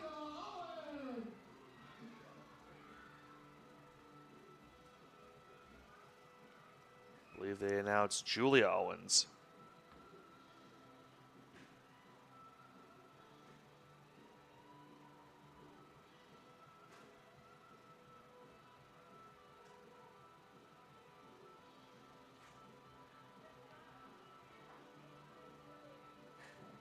That one.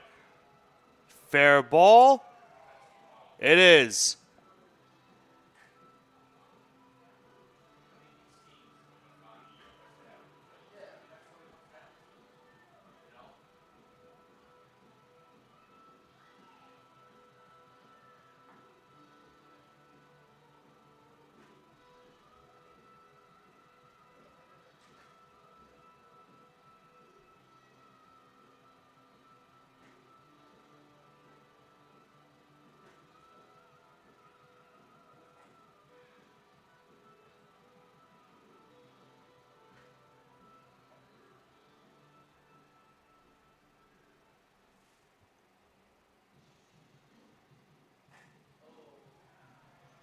That one will be foul, and that will be 1 there. Now it's Olivia Owens.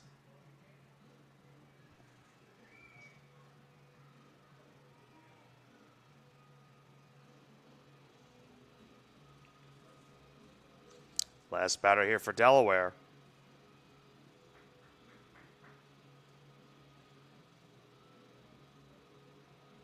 Very lengthy tie for 1 home run. Let's see how many have 1. I have 10 people with 1 home run.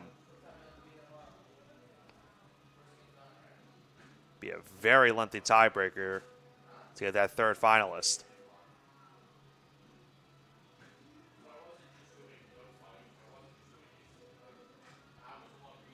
Does that one have a chance? Just bounces in front of that guardrail.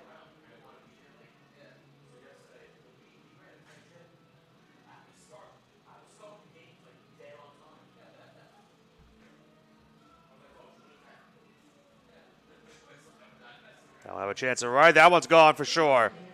And nice catch out there in right field as well by one of the Pennsylvania coaches. Olivia Owens has 1. Make it 2. And that 10-player tiebreaker is no more.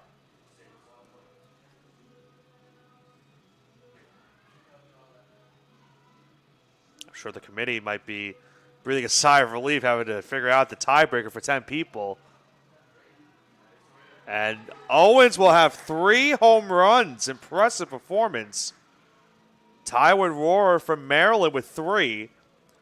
She's now into the final 3 at the current moment.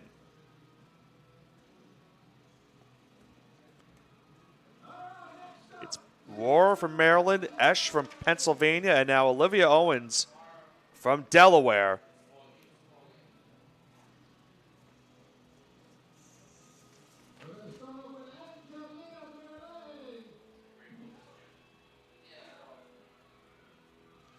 Angelina McAuliffe will be the first batter for New Jersey. Final 2 teams in this home run derby.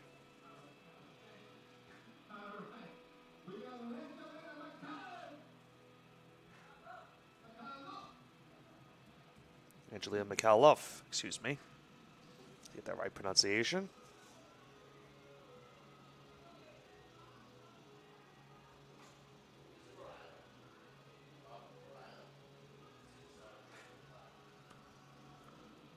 Has 3 swings left. Make it now 2. You now need 2 to get into the final 3 to be at least be in a tie with Esch.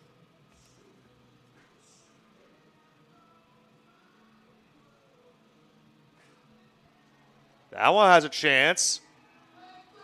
That is a home run. She'll finish with 1.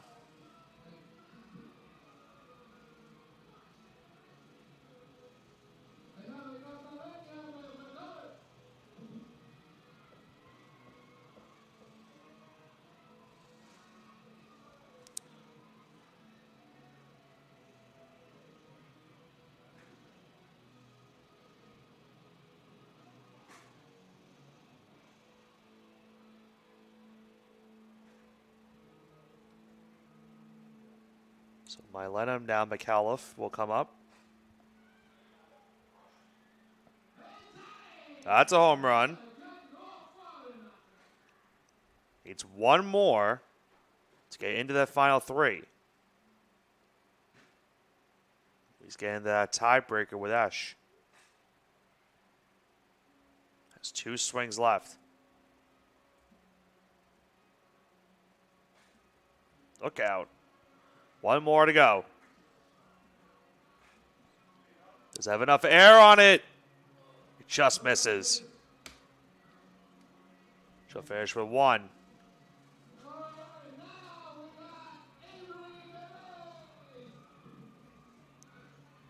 Avery DeLay now will be the last batter for New Jersey. Again, you need 2 home runs to move into that final 3.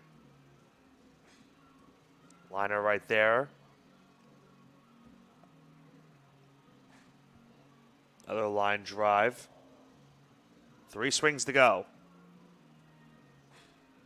That one has a chance. That one, I think they said just missed. That one, no doubt. There's home run number 1. Needs 1 more homer on this last swing. Jersey with all 3 of their players with at least 1 homer. It just misses there. DeLay will finish with 1. And now I'll bring up New York as the final team in this home run derby. They need 1 player with 2 home runs to move into the final 3. If not, we have our final 3 participants in this year's home run derby.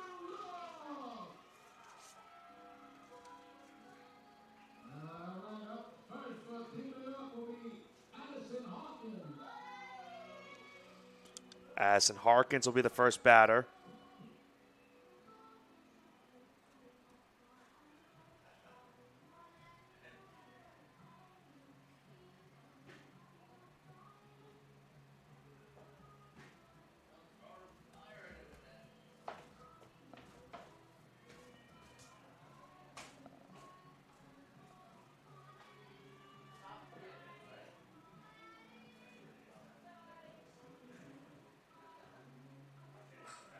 Oh, that one crushed into center. Harkins has got a home run.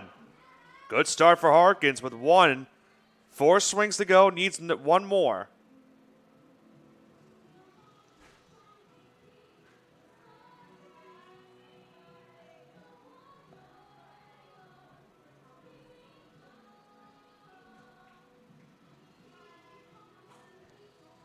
There's swing number 2.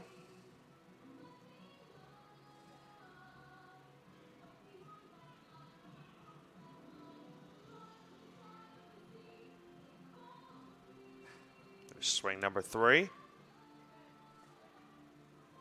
2 more swings to go for Harkins. Still in search of that second home run.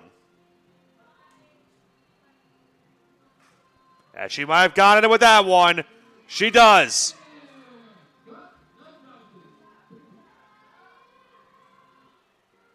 She's into the final 3 now for sure. Can knock Esch out with another homer. And that won't do it, but she's into now to a tiebreaker with Esch with 2 right there.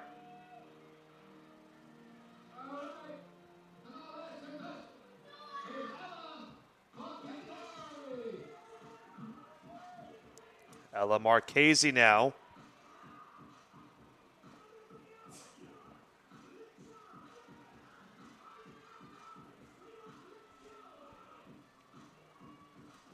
Needing 2 to get in. That looks to be 1. That is indeed 1. Just like her teammates, home run on the first swing. She has now 3 left after that pop-up. Needs 1 more homer. Does that have enough air on it? Does not. 2 swings to go.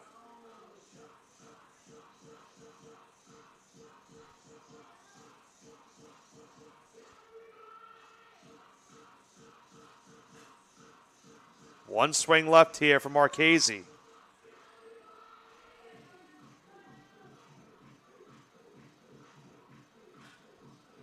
That one doesn't look to be just enough, and that will do it for her. She'll finish with 1.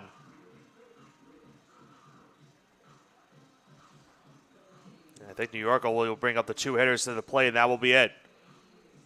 That's indeed the case. So New York is done. Harkins, though, is into the final. We'll have 4 participants in our final round. Bailey Rohr from Maryland, Brielle Esch from Pennsylvania, Olivia Owens from Delaware, and Addison Harkins from New York will be the final 4 participants. We'll see if they do a swing-up between Harkins and Esch. I would tend to think no. And they'll probably just let all 4 participants swing.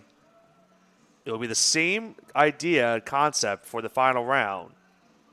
Is that the batters will have 10 swings in that final round. We will crown a 2025 Home Run Derby winner.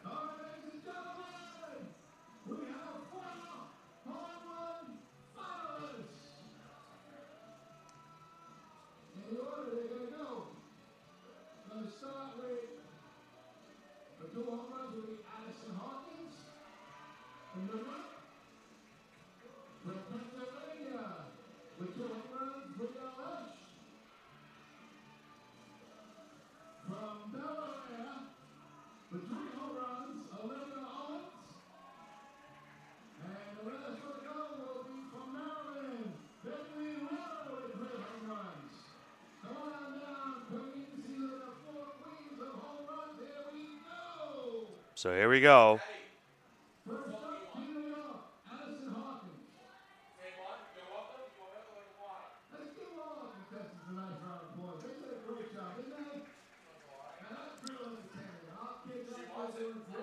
Addison Harkins will be the first batter of this final round of this Home Run Derby. 10 swings, as we mentioned, you get in this final round.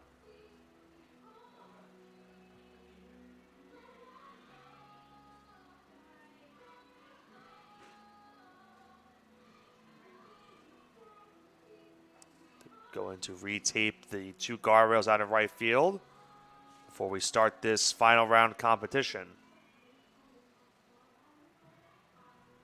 So we've seen Rhode Island win the Roadrunner. That was Maya Glassford from Rhode Island that won it. The Golden Arm from Pennsylvania, Nola Sloan won it. Pennsylvania will have a chance to win the Home Run Derby here with Esch. A chance here for Maryland, New York, and Delaware to potentially win the Derby. There was swing number 1.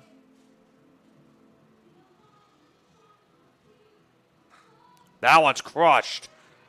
No doubt about it. That's a home run right there by Harkins.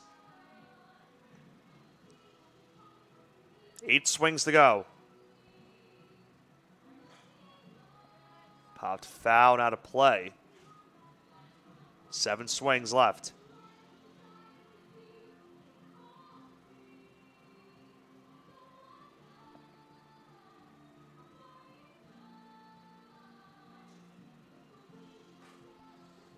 6 swings left.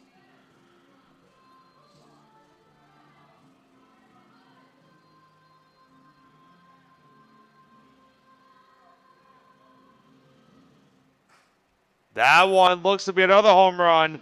Yes, it is. Number 2. Leave 5 swings left. Harkins already is now 2. That might be 3. That's a home run. That's 3.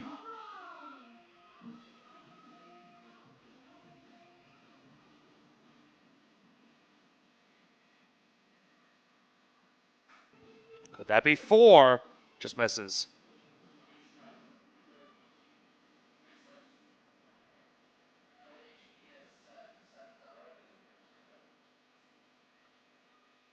I believe that's 3 swings left. That's a home run. That's number 4. Harkins putting on a show here in this final round. 4 home runs.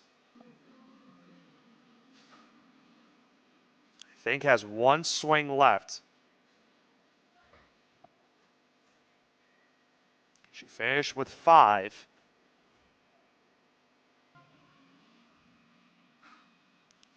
Opposite field. No, it falls. 4 home runs, though, for Harkins. Nice number to start this final round. Put pressure on the other 3 participants.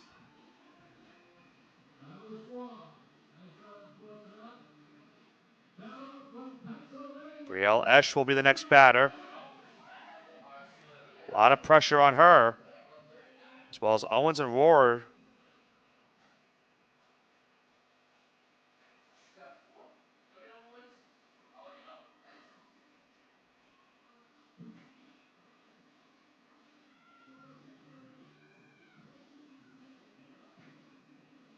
Esch had 2 home runs. That one's a home run. There's number 1. Doesn't seem to have enough air on that one. 8 swings to go. Make it now 7. That one's got a chance. That one's gone. 6 swings left, 2 home runs. Make it now 5 swings left. That's a home run. That was number 3. That one was a liner in the left.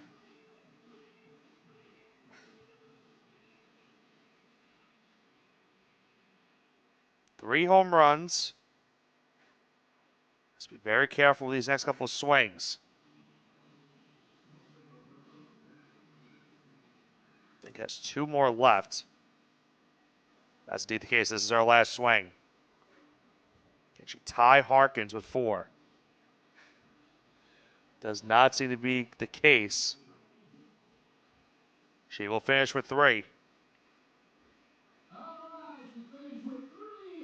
Harkins still the number to beat with 4 home runs. Olivia Owens now comes up. She had 3 home runs to get to this final round.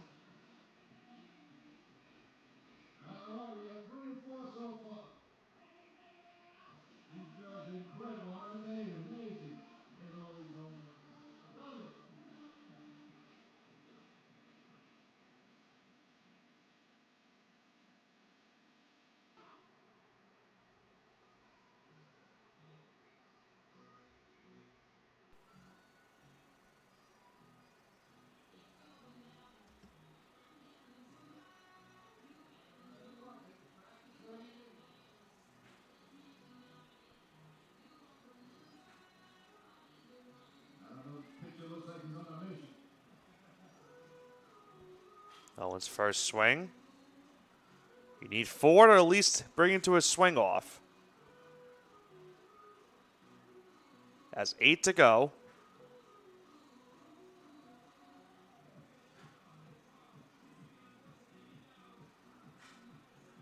Does it have enough air on it? Misses. 7 swings left. Almost hit the homer to her teammates out in right center. Making now 6 swings left for Owens.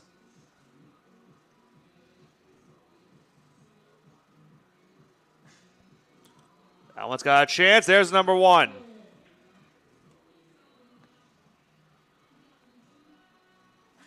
There's number 2 for sure. No doubter. 2 now for Owens. Make it 3. A late rally by Owens here. 1 more to get into the tie with Harkins. Does it have enough air? It does. That's 4.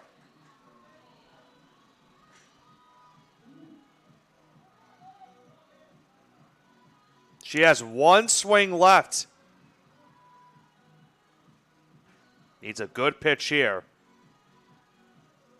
That will not do it. So Owens is tied with Harkins with 4 home runs.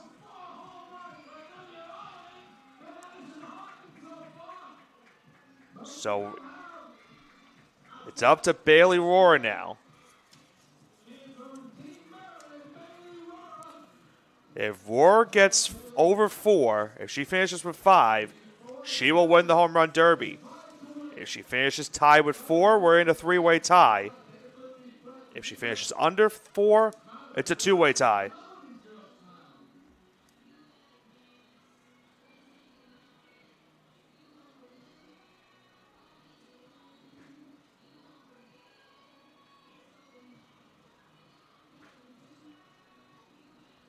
Rohrer had 3 to get to this final. She needs 5 to win, 4 to tie. There's swing number 1.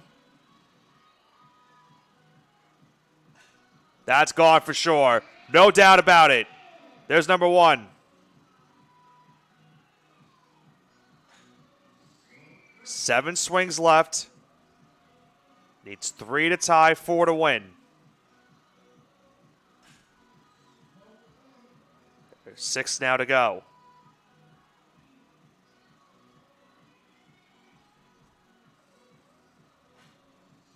Doesn't look like that one's going to have enough air on it.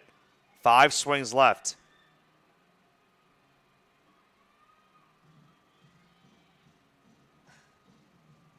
Make it now 4 to go. Make it now 3. So if she does not hit a home run on these final 3, we have our final 2. That will not be enough. 2 swings left. Does that have enough air on it? Does not. This will be our final swing right here.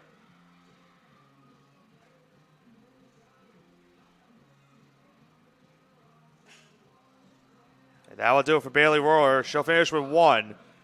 Good impressive performance, though, to get to the final round. And we'll have a tiebreaker once again. Olivia Owens and Addison Harkins will be the final 2 hitters of this 2025 Home Run Derby.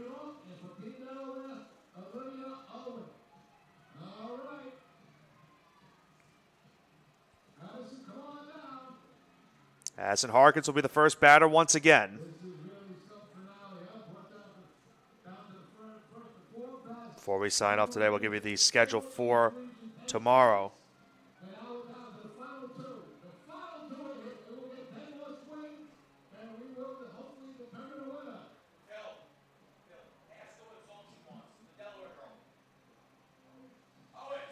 Oh, I have a chance. Let's get the schedule now.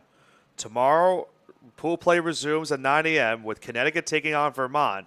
A chance for Connecticut to finish 3-0 in pool play. Vermont looking for their first win of pool play. Then at 11:30, it is Rhode Island and Massachusetts. Both teams in search of their first pool play win as well. At 2 p.m., it is Maryland versus Pennsylvania. Maryland looking for their first win. Pennsylvania looking to finish as the lone undefeated team in the Mid-Atlantic region. And the final game of pool play on Monday, New Jersey and Delaware, a pivotal matchup of 2 1-1 teams. The difference of being either the 3 seed or being a play-in team is on the line in that final game, so that should be a great one to finish our pool play on Monday. Then on Tuesday, we will have the Mid-Atlantic semifinal with the 3 seed and the 2 seed as 9 a.m., as well as the 9 a.m. play-in game in that same Mid-Atlantic region with the 5 and 4 seed taking place. 11:30 a.m. we'll have 2 semifinal games, one for the Mid-Atlantic, one from the New England play-in. The Mid-Atlantic semifinal, of course, will be the 1 seed versus the play-in winner, as that's a home run from Harkins. Make it 2.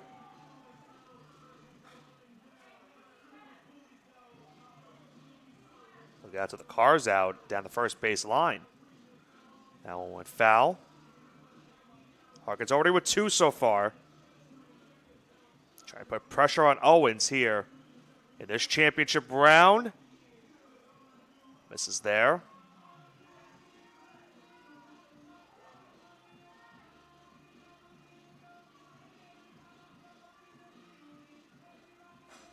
That one looks to be a home run. That's for sure gone. Number 3. Making number 4. Harkins drilling the ball right now.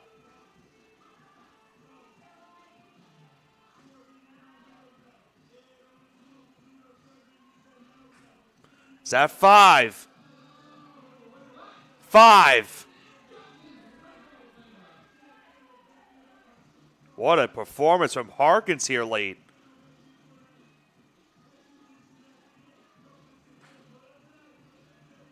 I think he has 1 swing left, 2 swings left. This will be our final one. That one hit off the second base bag. Last swing for Harkins here. Already with 5 home runs. A tough task for Owens.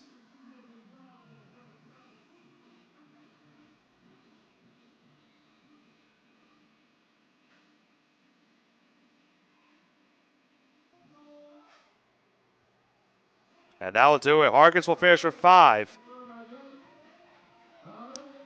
Pressure now on Olivia Owens here from Delaware. 5 to force another tiebreaker. 6 to win. Addison Harkins in a good prime position right now to win this derby. Olivia Owens looking to make sure things go otherwise.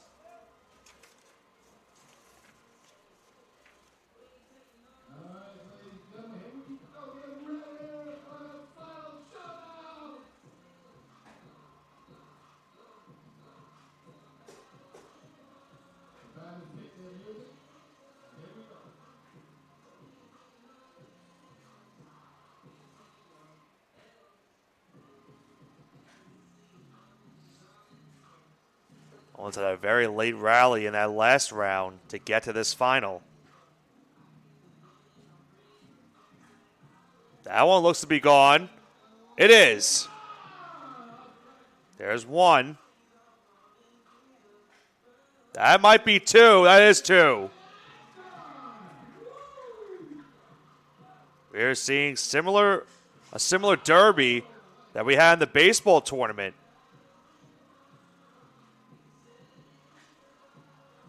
Owens right now has 2.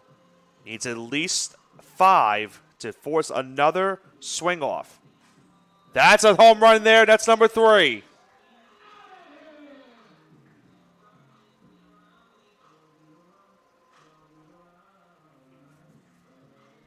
There's a few more swings left. Is that enough for 4? Right to her teammate in right center. Home run number 4. Make it 5. We are tied. 1 homer to win. Does that have enough in right center? No. And that, I believe, was her final swing. It was. We have another tiebreaker. Owens and Harkins will have to swing again. They finished with 5 home runs in that final round.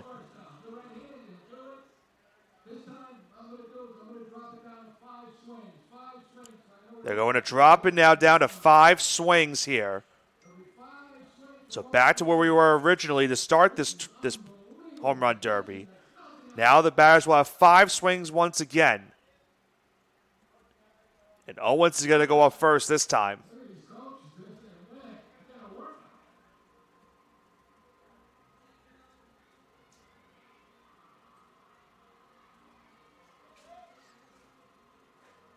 Owens will start this next tiebreaker. There's swing number 1. Has 5 this time around. That's a home run. There's 1.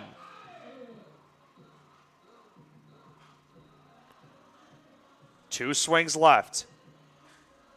Does that have enough? No. 1 swing left. Has 1 swing left. Has just the 1 so far.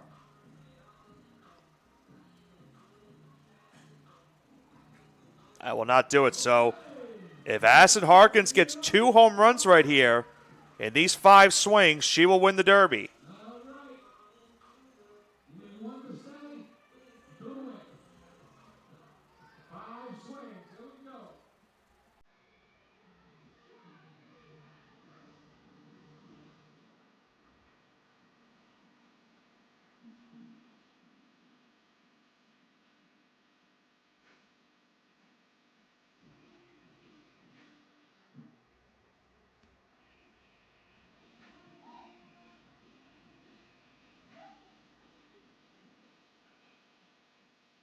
So here we go. Harkins needs 1 to force another tiebreaker, 2 to win it in the Derby. There's swing number 1. 4 swings left.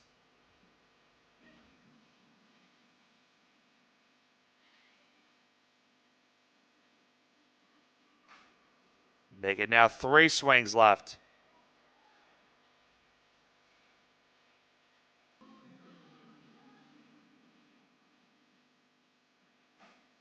Does that have enough air? Does not. 2 swings left. It's a homer in the final 2. She wins. Needs at least 1 in the final 2 to keep this going. And now it comes down to this. Last swing here for Harkins. Needs a homer to keep it going. And that won't do it. Olivia Owens from Delaware wins the 2025 Home Run Derby. It took a couple of tiebreakers, but Owens gets the job done as she wins the 2025 Home Run Derby here in this East Regional Softball Championship Tournament. Just like we had in the baseball tournament derby, another great home run derby, this time from these players here in this softball tournament. And it once again came down to the final swing to decide our winner as Olivia Owens from Delaware.